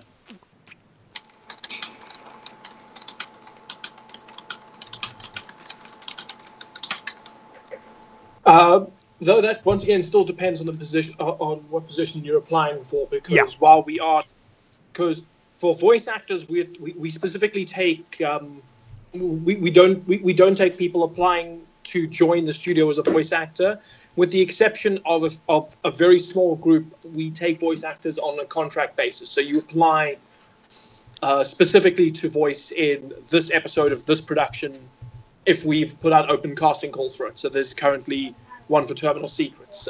Episode 4. Art, you can always just send a thing saying, "Hi, I do art. Here's an example of my work." Because we're always happy to accept new artists to specifically for artists who can try different styles, some modern pony stuff, some more stylized instead of the vector stuff, because we've got solid vector artists now with Sancho, Krelak, and Polar. So some. But we could always use more vector artists. We could always use more. I know, especially on behind the scenes, I could use. I'll never turn down those. Oh, same with Confessions. If I could have more artists that do different things, we could even expand the art. That'd be great. Right. And unfortunately, for if you're applying as a writer, then no. There's not really any way to apply for that, because we don't really advertise positions for new writers here. Yeah, we should address someone mentioned earlier that they wanted to pitch an audio drama. We're not taking new ideas for new series because we already have enough right now. But if you wanted to write an episode of one of our audio productions, there are Patreon tiers for that. So like Wasteland Survival Guide being the cheapest, if you wanted to contribute to our ultimate full functioning Wasteland Survival Guide, that would be the way to do it. Yeah. Because unfortunately, we are now juggling a lot of productions. So much freaking crap. There's Confessions of a Wasteland Pony, Terminal Secrets, the Breakroom podcast, The Great Experiment, the Anthem logs, / Untypical, that's basically one thing. Behind the scenes, the Wasteland Survival Guide. Oh my That's God. 7. I feel like I'm missing something though. Am I missing anything? I don't know. I'm still in not fully myself right now. Skybolt, you're never fully yourself. You're never fully there. Yeah, Peak Skybolt is a very special time. Peak Skybolt. Oh no. Peak Skybolt. We'll bring up engineering, then you'll go Peak Skybolt. Oh my God. So yeah, that's our story as far as that stuff goes. Because we do write enough on our own, and we just I don't know. It's sort of like we're trying to keep things as straight as we can just between the two of our productions, and that's really hard enough. So we probably don't need writers, just because we really handle a lot of that. That's part of the fun of the studio, is it's an expression of our madness. Any other questions? Anyone got anything else? Come on, we've only been here for an hour. Yeah, before we break into the next thing to rant about. Which is interesting because It has not felt like an hour. Oh wow, we have a downvote. We have a downvote. Someone does not like us. Oh shit. That was probably Pegasynth on his way out. Probably Pegasus. Either that, or maybe someone arrived and I was shit talking Russians. Oh. Yeah. Yeah, it's should be fun. The all the stuff we got coming up. Well, exhausting, I think, is a more effective, more accurate word to use. Yeah, I can't wait to have more free time again. Those 3-day weekends are infinitely valuable to me. So, more Samurai Jack. I don't know. We've talked a lot about Samurai Jack. What else could we talk about? I really want the album whenever they have the soundtrack ready. Like, this season, the music's been top. Yeah, I was very surprised when they burst out into an actual musical number in this episode. Yeah. How did we come up with OCs? Okay. I guess we could go and like character designs for all of our projects. Probably that's some good stories there. We've kind of done that in previous podcasts, though. Yeah, we kind of have. Like in fact, we did it in our last podcast. Who asked that question? DJ Strike. If you go dig into podcast 11, you'll find we discussed it there. Do you guys have possess? What? Do you guys have possess for when you world build? Can you say that in English? Process? Process. Maybe. Okay, that makes slightly more sense. You start. I've got to shut down on my side, move my recording gear to my room. Okay. I can do that. What is our process for world building? Well, I know for me, obviously I've talked about this in the past too, about with Confessions was born out of the, out of Stable Tech, trying to just do my own thing and try to maintain it within that studio. And so because of the somewhat oppressive oversight of the actual writing director, I was trying to stay as compliant as I could with the original Fallout Equestria so that I wouldn't have to have all this extra oversight to keep with canonicity, which they were already changing several times over with like the second rewrite of the screenplay for the series that never existed. So for Confessions on... Really, by like episode 2 and 3, when I was settling in on the overarching story of Confessions, that's when I came up with EAST Corp, which of course was then hinted at in the Duchess Horror, and about this other company and all the history and story behind that in the similar kind of way as West Tech in the Fallout universe. And so that's really what Confessions is in a lot of ways. It's going to be the story of the actual Equestrian Arcane Systems and Technology Corporation within our universe, within our corner of the Fallout Equestria universe. So yeah, a lot of my specific world building is off of that and our interpretation of some things that Fallout Equestria didn't specifically go into in the original story, because of course that's the only one we're trying to keep up with. Like, neither of us, I don't think, have read all of Project Horizons, and there's so much story there anyway. We don't want to like chain ourselves down too much either, so we don't want to be compliant to it. Let us kind of do our own thing. So obviously we hope some Project Horizon fans enjoy our stuff, and that we can pick them up now that series is done. But it would really be too much to evaluate and too much time to go through that story. Favorite weapons in the Fallout games? I know in New Vegas, one of my favorite guns is the Riot Shotgun, just because all the different kinds of ammo you can have for it, you could do so much different stuff. Like, that was my multi-tool. I pulled up the EM rounds for robots, flechette rounds for raiders, slugs, normal rounds, dragon's breath. I love the Riot Shotgun. Gauss rifles is probably my favorite, like energy sniper, you use it for. New Vegas, or not New Vegas, Fallout 4, I've been changing it a lot just with the different weapons and stuff. I really try to cycle through it all. That's been kind of fun. The new way you customize weapons and stuff. Have you played any of the Dark Souls games? No. I've watched some Dark Souls videos, like walkthroughs, and like mainly the one level with the creepy, spooky, scary skeletons, like the really big ones that crawl. I watched that video because that looked nice and creepy and Lovecraftian, and I want to get like ideas from that. Like for Duchess Horror, when I was writing Duchess Horror, I watched a lot of Bloodborne footage because that was very cool and Lovecraftian too. And so I tried to like put myself in the mood when I was writing Duchess Horror by watching, because it had just come out, Bloodborne videos. That was fun. And I'm back. Okay, I just caught them up on my favorite Fallout weapons and sort of my approach to world building, at least as far as Confession goes, with the EAST Corp company and stuff.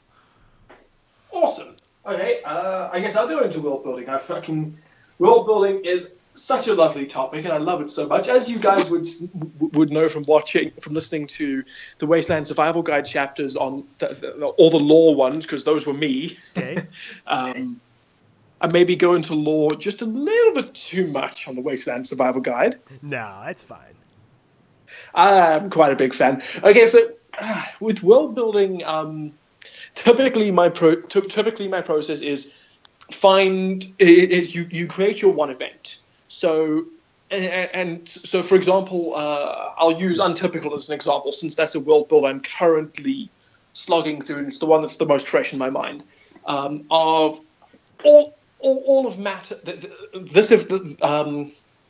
So in that scenario, you have you know how in all of your urban fantasy stories, you've got the secret magical community. They're all in hiding, and they've got their own adventures going on to hide themselves from the mortals. You know, Harry Potter's type shit. And at some point, there's a subplot where they might expose the truth to the mortal world, and then the heroes go and save it. Well, in this time, the heroes stuck at their jobs, and the magical community is outed. So the question there is, you have a magical community. You have multiple magical communities that have been self-governed all around the world for hundreds of years. Now suddenly they come out in the world. So you give yourself your inciting incident, and then you start to look at how that would change things. But you start with the small shit. How does the average man on the street react to this news first? Because that's what drives your creation of multiple factions. That's what, especially in a world of social media, where you've got where you've got the varying array of reactions to things, and the groups that will form protests and the groups that won't, and how those groups work off each other. So when I world build, I create my inciting incident, then start small, going to the man on the street. Then you kind of do a leapfrog. You go right back up to the top politics. So with the case, and you focus on, weirdly enough, you focus on the logistics, which you try and get technical. When I say weirdly enough, it's because that's kind of part of the most. When you say you focus on logistics, it's kind of like that's the most boring part, but it's also the most interesting. Of if you're confronted with this magical world, one of the first questions that would need to be asked is, well, who governs them now? Because they've been living with their own government. Are they following that means they're following their own laws. They're not following our laws, but I want them to follow our laws, and I want to know exactly what laws they're following. And then you've got people who are part of who are like the magicians and shit, and the secret sorcerer community, whatever. They're saying that right now they're living within a country and forced to live under the laws of the mortal government, the magical government, and they have no control over their own magical economy because they have no benefit to living under two governments. They just have more restrictions. So with shit being altered, you then have people being like, hey, let's secede, or let's get all the majors together into one continent, one country, and just populate it. So when you go to the logistics of a scenario in world building, that's where like most of the meat of your content can come from, because once you've got that, you can then you can weed out 1,000 different stories just from that topic alone. Exactly. As it pushes the world. Exactly, as it pushes the world in a brand new direction. I did this with I laid the seeds for it with Wasteland Survive Guide's Great War Alliances chapter on who was allied with who, and we went into I went into the Griffins. That the Griffins had two governments, two completely separate governments, Griffinstone and Skyfeather. And then Talent, I went into that a little bit more of what does the. So it's always a case of trying to go through the most technical, find the most technical, rudimentary, boring shit that you can, and find a way and ask how that would be done. Ask how the finances would be sorted, because that's the shit that. Because at the end of the day, that's the shit that sparks wars. Yeah. More than anything is the logistics. And international banks. But yeah, no, it's all those little details about world building too, where you can get a lot of really good kernels, like core ideas for then storytelling. So, for instance, what's a good one? For instance, in Confessions, where like, of course, I wanted to describe, explore ghouls as like a people more. So then I thought, what's the best way to then approach that? Is by having a doctor sort of character, a character that has a science-y background, and so that was then the source of Dr. Greenshift, besides just the pun of the name of Ghoul Doctor instead of Good Doctor.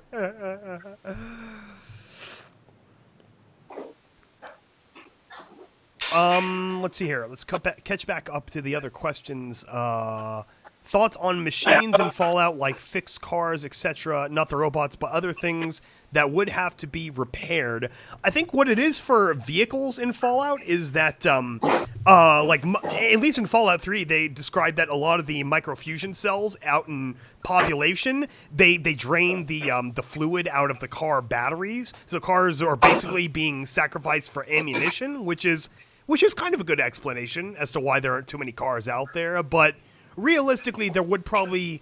Well, the other thing, too, is for standard, like, wheel-based automobiles, all the roads are pretty fucked up. So it's like, unless you got a really solid Jeep or something that can do a lot of off-road travel, a lot of the roads are really messed up. So Fallout Tactics, for instance, opens up where the Brotherhood, they have a few Humvees that they're, like, driving across the old highways. So there's, like, a few would be out there, but they probably would be very sparse.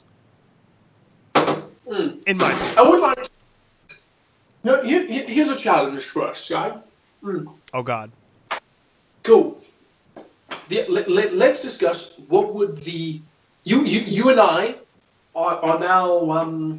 We've minimized ourselves. We're now miniature versions of ourselves. Yay. And so we're talking really quiet, small voices like this. But anyway... the Needle has taken you and I and put us into a little straw, and then snuck to the trash can outside a window outside the Bethesda offices, and shot you and I out of the straw like a spitball into God Howard's ears. And also, the first thing is that as soon as we enter his brain, we discover that Todd Howard is actually K-Cat, as we suspected. That's the first thing. Then the second thing is we now control Todd Howard. Okay. So... we now control Todd Howard. Let's make Fallout 5. What is our ideal Fallout 5 if we have full control? Oh, sweet. I can finally pitch this. I came up with this idea a long time ago. I actually have a fully fleshed out idea, in my opinion. Yes, because we're all hopelessly addicted to Fallout. No, my idea was I want a Fallout Hawaii. I think that would be really cool in the sense that Hawaii, I mean, half of Hawaii is like a military base anyway, going back like pre-World War II even. It was a major, mid-Pacific installation, and you look at Oahu and it's just covered in all these old concrete like fortresses and lookout points and stuff. So I think Hawaii would have a small group of vaults probably, and then whatchamajigger. It would be almost like combining Fallout with Far Cry, where you've got an entire island to explore, every inch of it, and maybe you could go to the other islands later on as DLC or make them part of the game. And so I would make a plot that there's still like a functional like submarine fleet or something in Hawaii. So they've got a little bit more of a rebuilt society. They've almost like, they got some bombs, but they've rebuilt after that. And then maybe there's like some Chinese subs that are still running too, that they've been surviving as well. And so sort of the war almost replays out in a small way in the plot. Or maybe there's like fighting for control of the island and like a very large existing like world system in play. Like, you know, they've really rebuilt, they've really come back from the ashes. And I think that would just be cool. Then you have like boats to go between the islands, maybe even a small helicopter as a vehicle, vertibirds that you could fly around the island. I don't know. I thought a Fallout Hawaii would be really cool, and you could have like a lot of mutant like tropical creatures and even crazier weather and like volcano monsters and yeah. Oh, and you could have a DLC going back to San Francisco and have some kind of NCR DLC too, or even like a Chinese one, or back up to Alaska, or whatever. What I would love to see from a Fallout game is ditching a solid main storyline and rather doing it as a set of and rather going episodic with a set of short stories, but not Telltale episodic, but more New Vegas DLC episodic. Well, the open world. The thing is, open world RPGs are amazingly suited to episodic to the episodic format, which it's amazing that this isn't taken advantage of more, because you've already got, you know, you do your main, you drop your game in, and maybe you've got the first 10 hours of storyline gameplay in there, and you've got 40 hours of side quests and other content for players to go around. So while players are busy doing that, you go and you develop the new content. Because it's unlike Telltale, where you've got to where you finish the chapter and then nothing happens. You have to sit there and wait for the new episode to come out so that you can continue playing. So you can go and do all the extra shit. But specifically with the episodic content is, rather than doing a solid main storyline of, okay, cool, this is your goal. This the entire Fallout stories. This is your goal.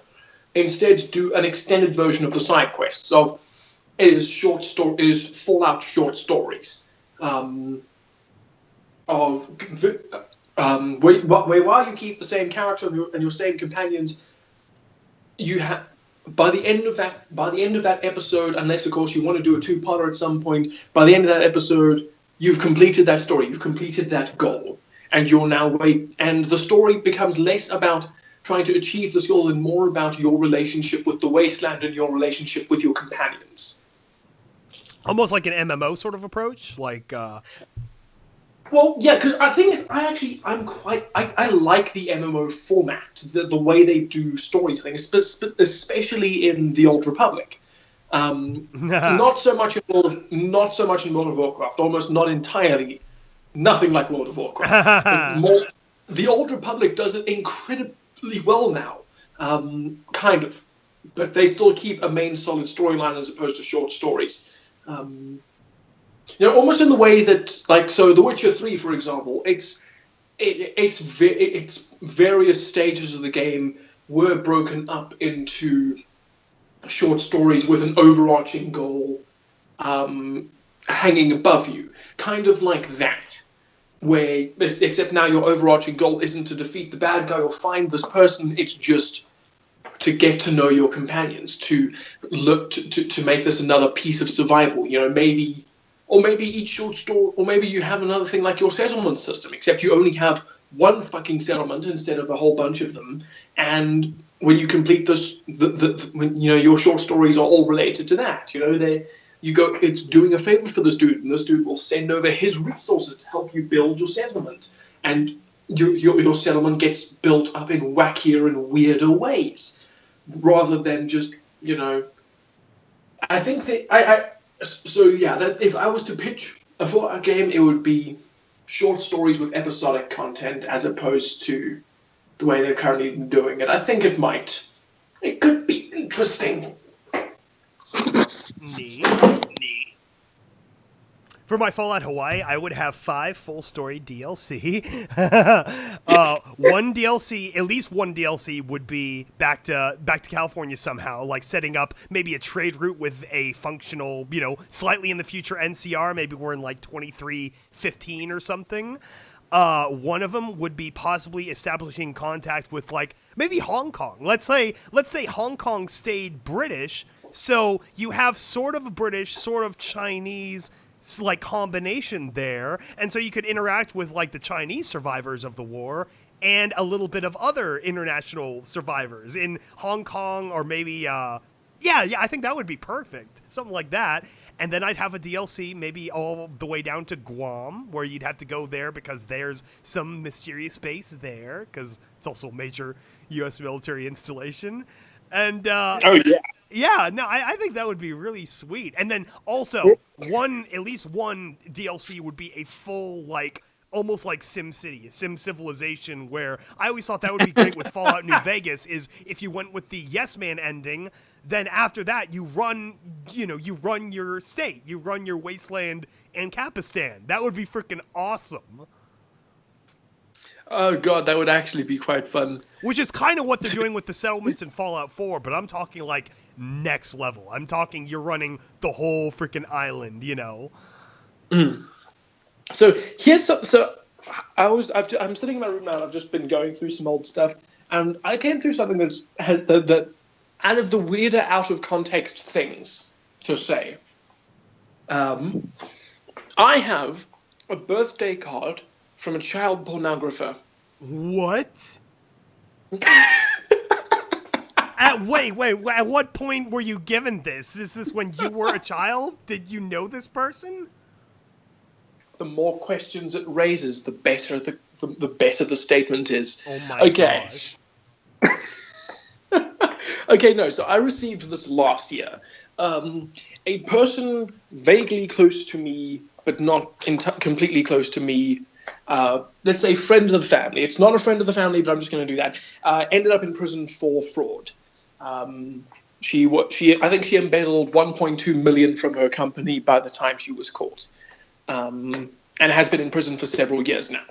And so my mother goes and visits this woman every single week for in prison, and has gotten to know a lot of the other prisoners.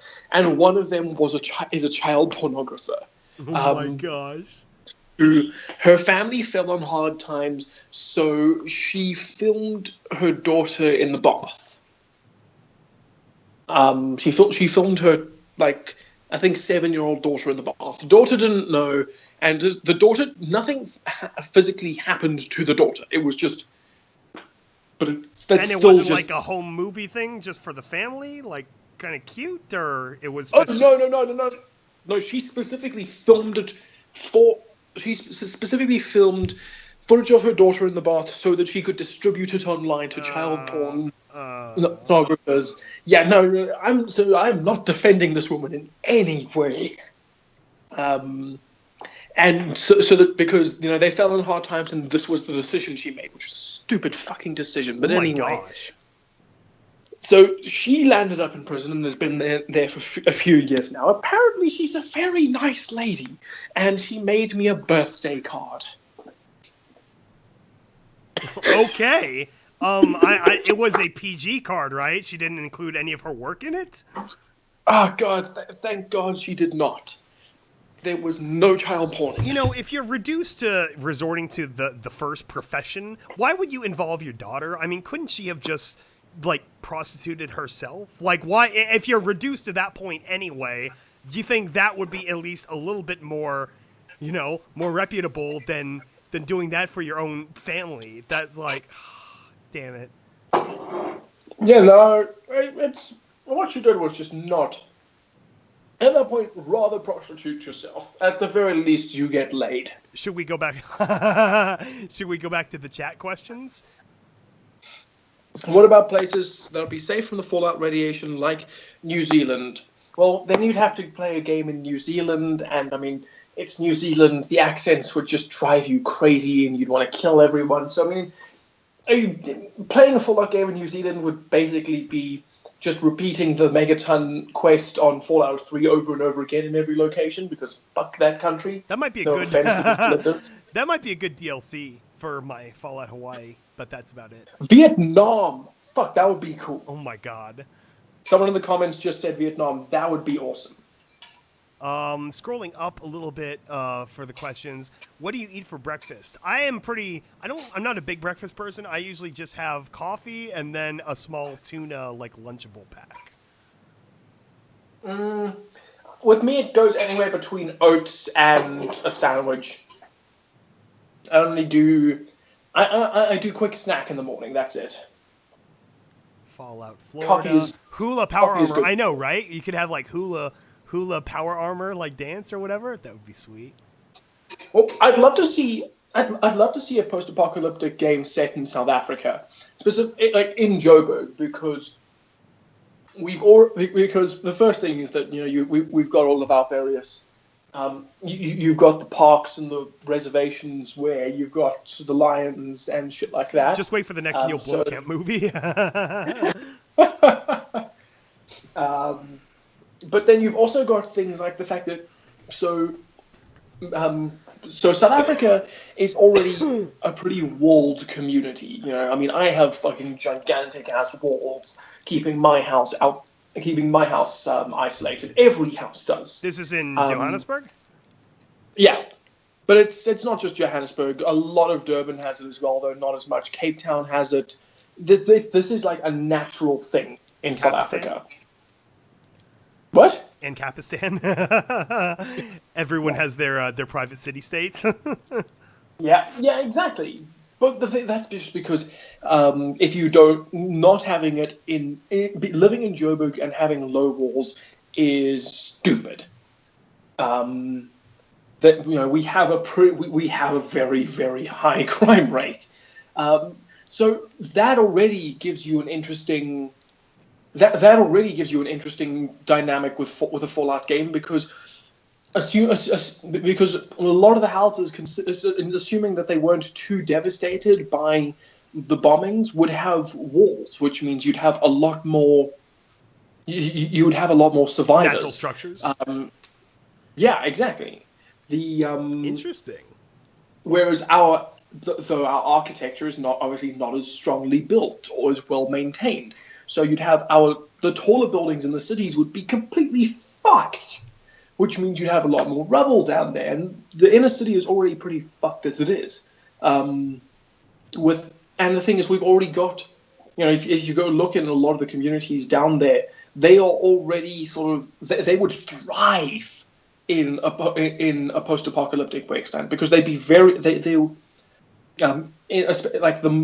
much lower classes would have a much easier time jumping right into the survivalist mindset because they already live in the mindset of we need to survive day to day to day. A gigantic portion of our populations like that. So you'd have a post-apocalyptic game in South Africa would be very interesting for that, and including the fact that we have a lot more foliage outside of just the cities, so the visual design would be very interesting. And you'd have a lot of trees to make like wood structures out of. Well, yeah, Johannesburg is the largest urban city, the largest urban forest in the world. Nice. It's one of our few decent claim to fame is that we have. I mean, there are so many fucking trees that around the suburbs that you can barely see the houses. Oh, interesting. Yeah, no, it's one of the few things we did right. Yeah, Sacramento is known as the city of trees in California, but that's relative to California, which 50% of it is fucking literally deserts. California's a lot like Afghanistan, actually, where it's like a lot of desert right next to very high mountainous peaks. So it's a very interesting blend. Like all of Southern California is like that. That's why we actually have our mountain like marine training base is in California, and all these auxiliary like Navy grounds and stuff. So that would be interesting. But yeah, just more Fallout games in general. I'm still mad that they didn't have more storied full DLC for Fallout 4 and. Like all the Wasteland stuff bullshit that should have been just like you could buy it if you want. It shouldn't have counted as DLC at all. That was the big lie. Like, that's what was so perfect. Even though it was only 4 rather than 5 DLC, all 4 DLC were so solid for New Vegas in terms of construction and writing and new location that that's the dream. Yeah, but unfortunately, not every developer is quite like Obsidian. So now it's which like, is- who knows when we'll get a new game? Probably not until frickin' 2020 or something. Yeah, we got to wait until the Elder Scrolls 6 comes out, I guess. Which I don't know. Maybe we'll see that at E3. I mean, Skyrim is all right. Oh, speaking. Yeah. So I bought Andromeda this week, the new Mass Effect. Oh, yeah? So, you know what the funny thing is? You know what the really funny thing is? I'm having a fuckload of fun. Oh, good. I'm like honest, which is good because it was an expensive fucking game. No, I mean the facial animation, the bad facial animations have been patched out, but the problem is that now you have a lot of animations that aren't really done. You know, there's no the characters' facial expressions don't change; they're just dull. Which is unfortunate, but it's bearable, especially because Andromeda gives you a setting where you can put where your characters and your companions always wear helmets if you're out on a mission, so you can not have to see their faces. Because of how ugly they are. The character designs. Some of the character designs are ugly. But Well, plus so, like, they shifted the ratios too. They're like almost more cartoony. yeah, The heads are but fat. so, yeah. But like, so the major problem, so Andromeda's writing will never be as good as the original trilogy. The writing is laughably average, but that's the thing, is it's just average, and sometimes it has it never peaks to good, but it never drops down either. So it's at the very least it's a nice consistent experience. But the actual just the fact that it is, you can run around and play fucking Starship Captain. You know, everyone's there praising you for all your gloriousness, and the combat is fucking solid, and the story is, like I said, it's passable, but it's still nice to try and carry on with it so that you know, I feel like you're playing out Star Trek. Like, if you were to imagine a good Star Trek game in your mind of how that would play, it's kind of like that. So Andromeda got way too much hate for what it was, especially considering that it had a shredded budget. It was $40 million. That's it. That's all they had. Yeah, I'm guessing following the Mass Effect 3 ending, they probably didn't have much to work with. Yeah, they were. I mean, because people love to compare Andromeda to The Witcher 3 in terms of graphical fidelity and in terms of the facial animations. And while I'm not knocking The Witcher 3, because The Witcher 3 did what they did with their animations was far beyond what their budget should have allowed for them to do, which was impressive and commendable. But The Witcher 3 had an $80 million budget. It had twice Andromeda's budget. There is no... And so at no point can we compare Andromeda to The Witcher 3 considering Andromeda's smaller budget. They were never going to put anything close to that.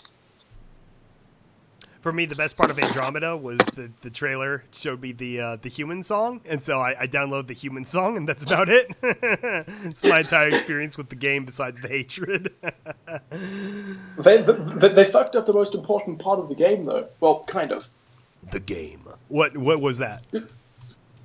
Well, for alien sex. Like, that's the reason you buy Mass Effect. What, it's not as good as it used to be? No, the thing is, well, I mean, what it used to be was basically just weird fade to black and some artsy French-style cuts, you know, that you'd see from an independent film. With this one, it was kind of like... With this one, it was very annoying. So you've got your obvious main character romances, and they get fully... like these beautifully animated sex scenes, like best animation in the game went into those scenes. Nice. And for that, yeah, good job on those.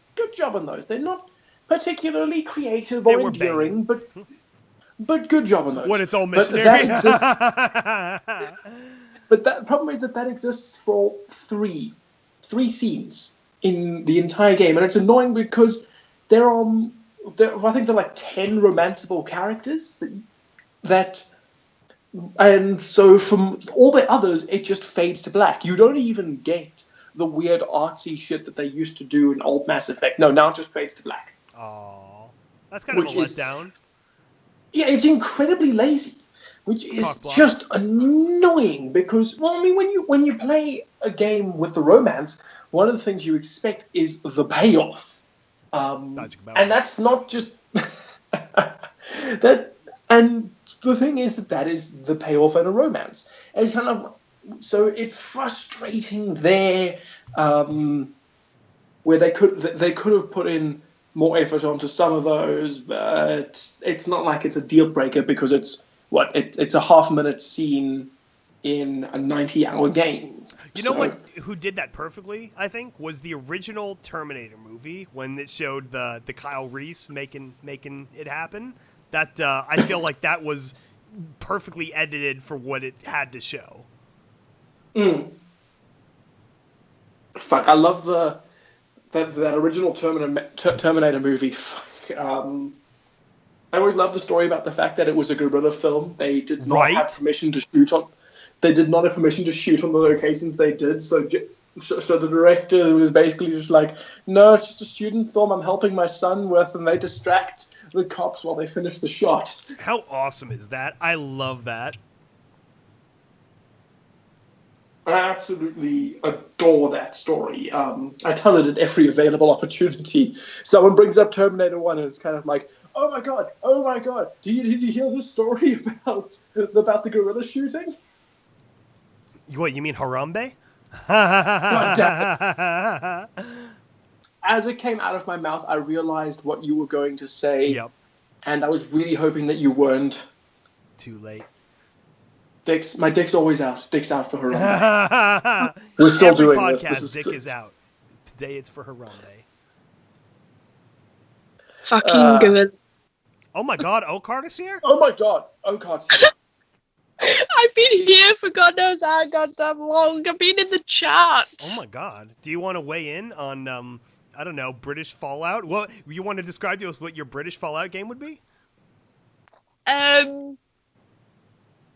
Well, there certainly wouldn't be hula girls in power armor making sandwiches, I can tell you that for sure. No, it'd be disgusting food, like freaking fish and chips. Just kidding. I'm not actually sure. A desolated meadow hall will be interesting, considering how many fucking shops and levels there are in that place, and how much of a vast area it actually is. I actually don't really know. I've just been complaining at my friend in the chat. You don't have a nuclear end of the world contingency plan? Fallout Chef. We have a steelworks, if that counts. Because you guys are all tightly NORADed in with us, so it's like if we go, everyone's going.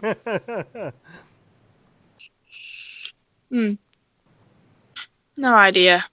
Okay then. So Fallout Britain would be quite dank then. It sounds like. It will be rains very non-stop. dang, yes.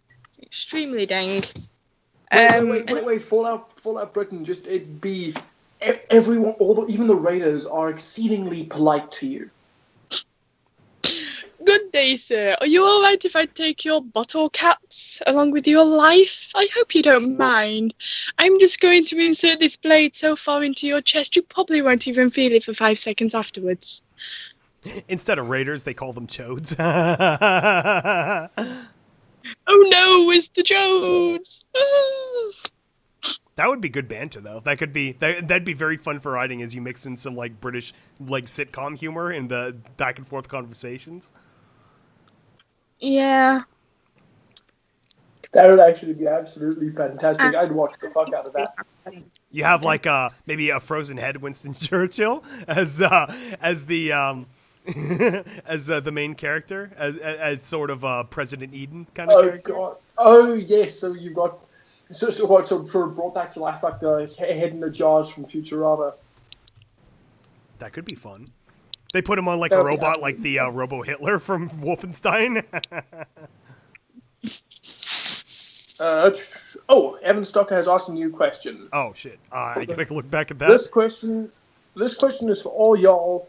Which fan fiction readers on YouTube do you enjoy the most? Myself. You don't do fanfic readings. All of our things are fanfics. Yes, but we wrote them ourselves. They're not exactly online for public viewing. Okay, that's true. Only Besides, Skywell, technically you're not a fanfic reader. You write it, and then Okard reads it for 4 straight hours. Yes. I read some of it. Okard is a fanfic reader. I don't know. I feel like we put definitely the most production. Oh, you know what? Going back to Pony, the Upheaval fanfiction that Forrest Rain reads, he does a really good job with those stories, and that's a really good fanfic. I'm not sure if they ever finished that, but I remember years ago I loved the Upheaval series. Gooty, Magpie Pony, Lost Narrator, and Oval Scribbler. They're the main ones I listen to on YouTube. Besides yourself. Yeah, they seem to basically be most of the Pony fandom's thing. Lost, Mags, and Obad. But personally, I'm going to trigger the fuck out of Skybolt because I'm going to say one of his the names of one of his enemies. Uh-oh. Do it. One of the best fanfic readers is Equestria narrator. Easily. Yeah. Fucking easily. Like, yes, he stole the Steel Rouge role out of Skybolt, but to be fair, Skybolt has every role aside from that, so, you know. This is true. I have the most smug smile on my face. I'm just imagining Skybolt sitting in his seat vibrating softly. Not your Bow Wow. Why would you do it softly? Why not aggressively? The aggressive comes later. The aggressive comes later. You gotta build. You gotta build before it comes. Magic Bow Wow. Fallout Britain with coconuts. There's no coconuts in Britain. What the fuck are you talking about? That's the great thing about California. I remember I had friends from Seattle come down, and that was the first time they ever saw palm trees. And I'm like, what, you mean these things that are, like, everywhere? The whole fucking state's palm trees. Yes, Zone of the Zebra, you can ask a question that's not Fallout related. You guys don't have to stick to Pony and Fallout. You can ask us fucking anything. That's right. Next time I see you, my friend, you know who you are, I will slap you, like, seriously, because you are not making them. No. Monty Python and the Holy Grail. We got to find a time to all meet up at some point. That would be great. That would be fucking fantastic. Yeah, do you remember the guy I was telling you about who was half Scottish I was in the room with earlier and he was giggling at whatever the fuck you were saying? Yeah. The fuck did I just watch is that friend. Yeah, we got to get all of us in a room together. That'd be the best dinner after like a con or something. That would be a war. He also kind of wants to hate me because I showed him MLP Grimdarks and he's not actually a part of it. So he dislikes me at the minute. Okay. It's amusing. I'm trying to find others to make him watch. I know some Monty Python jokes. I've seen The Holy Grail, which honestly is probably my least favorite of the Monty Python stuff. I don't know why that one's so obsessed with. I thought Now for Something Completely Different was better. Did I see Life of Brian? No, I saw Meaning of Life. I haven't seen Life of Brian. Life of Brian is good to watch. Yeah. Life of Brian is absolutely fantastic. And then I haven't seen any of the show episodes. Flying Circus. Now for Something Completely Different was also very, very cool. I've been slowly but surely introducing my little brother into Monty Python, just showing a few of the smaller sketches. So that's now quite fantastic. Is my little brother watches for my little brother will watch for someone to say the word Inquisition, so that because he has done this. You know, of me playing Dragon Age Inquisition. And yes, the joke, he didn't entirely do the joke right, but I appreciated him jumping up and shouting, "No one expects the Spanish Inquisition!" I still fear. No, 2 weapons. Our 2 weapons, fear, surprise, is an utter dedication to the Pope. 4 weapons, our 4 weapons. Oh god, but so slowly he's been going into it. And he's been loving, the art of how not to be seen. Yeah. Is his current favorite one is how not to be seen. Oh man, I love all of those. All of those things. The Monty Python crew were very good at what they did.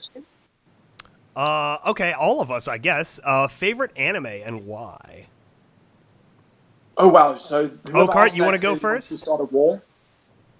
You just do not simply have one favorite anime. You just don't. You don't. So I am not going to answer this one because I will probably go into a full-blown rant about That's what we want. the animes I liked and which ones were stupid. So I won't do that. No, that's what we want. That's the whole podcast. It's fun. I will not turn into another Skyvault over anime. But We need conversation from you because it can't just be us. People like ladies more than guys. This is true. This is very true. We should actually just change the Breakroom podcast art to tits and see if we get any more views. Just put the Lenny face in all the episodes. Exactly. Okay, if you totally insist. Do it. Do it. Do it. Oak hot. Oak hot. Come on, guys, chant for her. We need to rev her up. Oak hot. Oak hot. Oak hot. Oak hot. Oak hot. Oak hot. Oak hot. You're interrupting her. Shut up. Yeah, I tend to go for the more darker animes. One Such I as? recently watched, which is foolproof. Magical Girl Project Rising. That sounds dark. It is very dark. It actually starts off with a mobile app game where it's basically a magical girl RPG and a special event where you actually get turned into a magical girl of the character you created. Hang on, something's going on. Okay. And it turns out that if you lose a certain amount of reputation, your character gets deleted. Ah. And you get killed. You physically die along with your character. Okay. And then it turns out at the end of it, you are a selected guardian to protect the galaxy of a intergalactic battle. Whoa, that escalated very quickly. Yeah, and it ends where the most useless character is still alive while everyone else is dead, either being apart by another magical girl or stabbed, destroyed, melted, whatever. Another anime I've watched, produced in Japan, has a Latin name, or whichever way around it is, Elfin Lied. Another very dark one, but more gory than dark. Did you really say produced in Japan in a discussion about anime? Yeah. In case you guys didn't realize. The introduction song is sung in Latin. The name of the anime is German. For whatever reason. They love Germans in Japan. They're still World War II bros. Yeah, I know. It's amazing.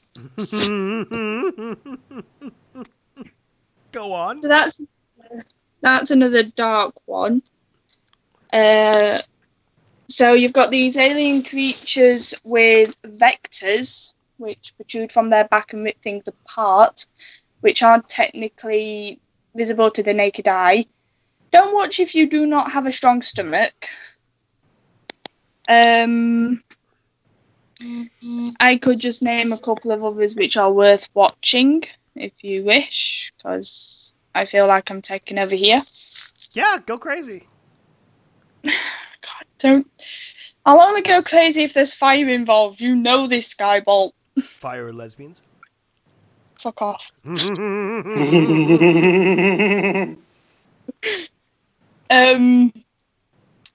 Some good animes to watch: Soul Eater, Hellsing, Death Note, One Piece, usual ones. What about you guys? Do you guys like anime?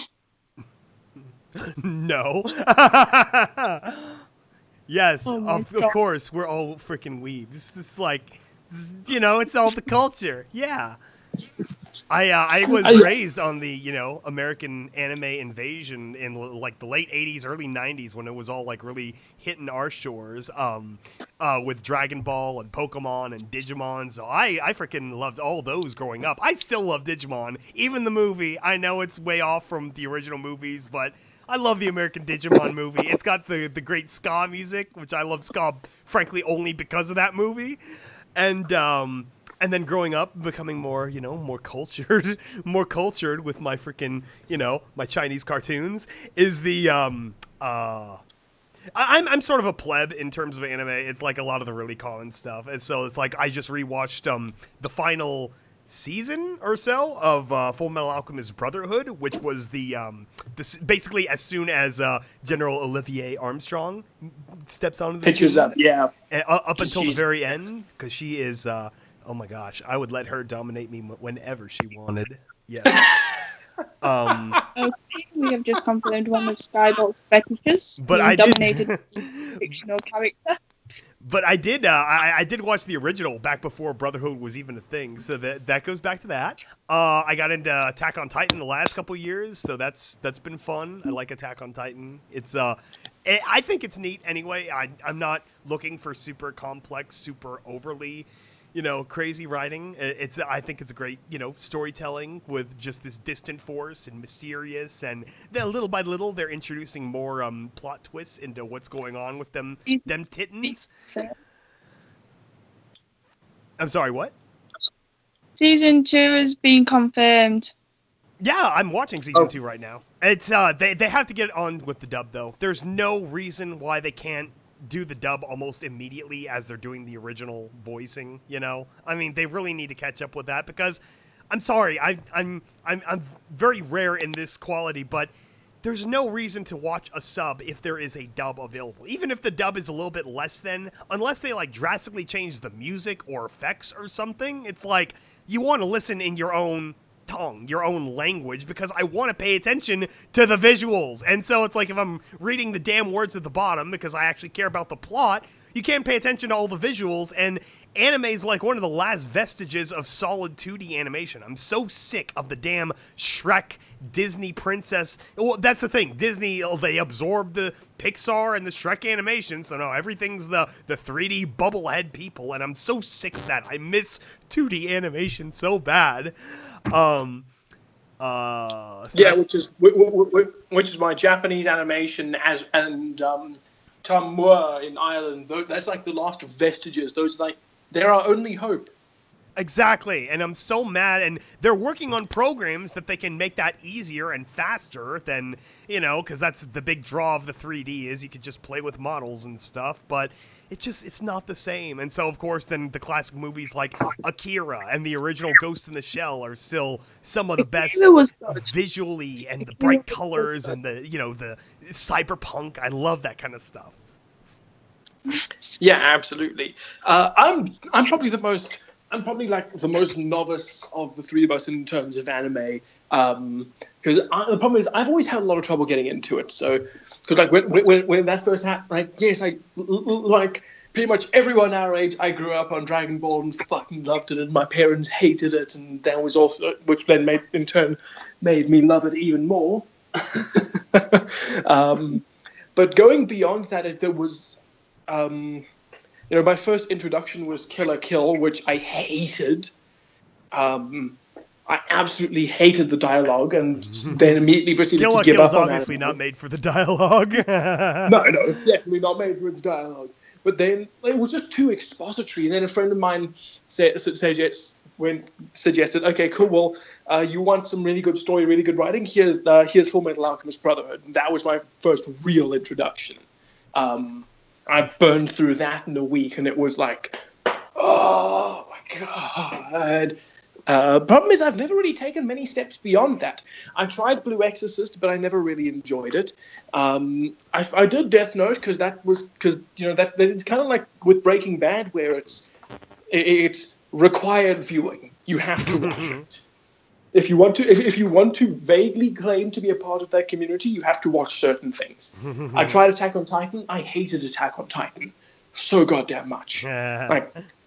The visuals are fantastic, and I love the visuals, I love the fighting, but I hate the writing and I hate the characters, and that's like one of the I like that they kill off so many characters because I like seeing so many people that I hate being eaten. It's truly glorious to watch main characters that you don't like being killed. Fuck them. So no, I'm like an anime novice, so I'd have to go. So my favorite anime is still Full Metal Alchemist Brotherhood because of the very few that I've watched. It's the only one that not only that I've absolutely loved, and I'm actually just started rewatching now. Nice. Yeah, so that's we just installed a project. Oh, sorry. I'm trying. Sorry, I'm mumbling. Don't worry. Oh, okay. I just started because we just installed a projector in my room. So that is now so I'm using that to christen my projector. Is Brotherhood. Nice. That all being said, it is 12 o'clock at night. So I think I don't know if you want to keep running on this, but I'm gonna wrap up and go to bed. All right. Oki, is there anything else you wanted to cover here? I think you pretty much covered it. There were a couple of questions in the chat we did actually miss, which... What were they? Where are they? Do any of you guys own either snakes or lizards? I owned a gecko once as a kid. That's about it, though. I owned a bearded dragon. I have cats. No step on snake. I'm a dog person in general. Yeah. What are y'all's favourite mythological creatures? My dad. Just kidding. No, I got good. My sex life. Oh, that was my second joke. Yeah. I'm going to go with just dragons, just general sense. Dragons are fun. Dragons are pretty fucking badass. Dragons are very badass. A recent anime was brought out regarding dragons. I will send you the link to that later. Oh, send me a link too. Actually, just drop it in the titties chat. Titties chat. We'll dig it out. I will do that. What are the other questions? Opinion of Sword Art Online. Never watched it. I watched the first 3 episodes. That was actually quite interesting. I really want to get back and continue watching that. I quite like it. I like the premise of getting locked in a virtual game world. Yeah. That sounds interesting. Yeah, because going back into before I got into anime. Well, what vague into anime I got. I used to really enjoy Legend of the Twilight. Because it had the same storyline or similar enough, and then I found out that it was really actually created in inspiration of Dot Hack. Really? Dot Hack was the original game locking simulation. Because I In quite Dot liked. Hack, you can actually log out, while in Sword Art you're Yeah. permanently locked, which is weird. So I quite liked Dot Hack, but I never continued beyond Legend of the Twilight because that sort of, and that came to a very abrupt ending. And then reviewing it later, I didn't like it, but I really wanted something along those veins. So Sword Art Online came in as quite a blessing, and I liked what I saw. I just never got around to watching more. Yeah. I think that's yeah. All right, cool. I think, provided we have no more questions, I do believe that would be a wrap on our 2-hour podcast. Only 2 hours, unfortunately. I'm so know. sorry, guys. I know it's a bit of short podcast, bow wow, but that's okay. Yeah, but unfortunately, we did this one we did this one late. Also, Skybolt's sick, so I'm going to put all the blame on Skybolt. Yeah, I'm not feeling good. Also, we didn't have Needle here because Needle can talk almost as much as Sky and I. Yes, which is amusing. I'll link it into the comments section probably, maybe, or into the description at some point, if I remember, which is unlikely. But someone did make fan art from the last podcast of Needle trying to bash Skybolt and I in the head with a baseball bat, yelling, "Steamroll this!" Oakheart doesn't want to tolerate our bullshit.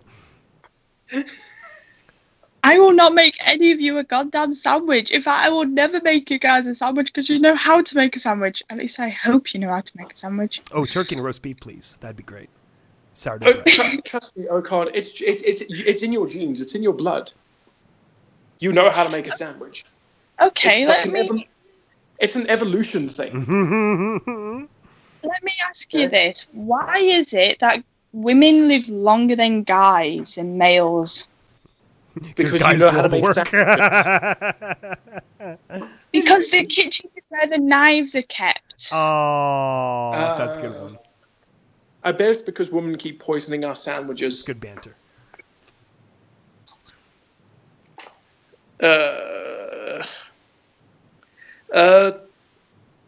Okay, cool. I do believe that's it. Well, I don't know. So I'm going to log off. Yeah, we'll probably call this podcast a wrap. So thank you guys for chilling with us on this Sunday podcast. And yeah, we'll talk to you later. We'll do another podcast soon-ish. Yeah, I like trying to do this as often as we can because the podcasts are fun. It's fun and it's simple. I think it's a good time. Yeah. Hopefully, yeah, absolutely. All right, cool. Farewell. Alrighty, bye-bye.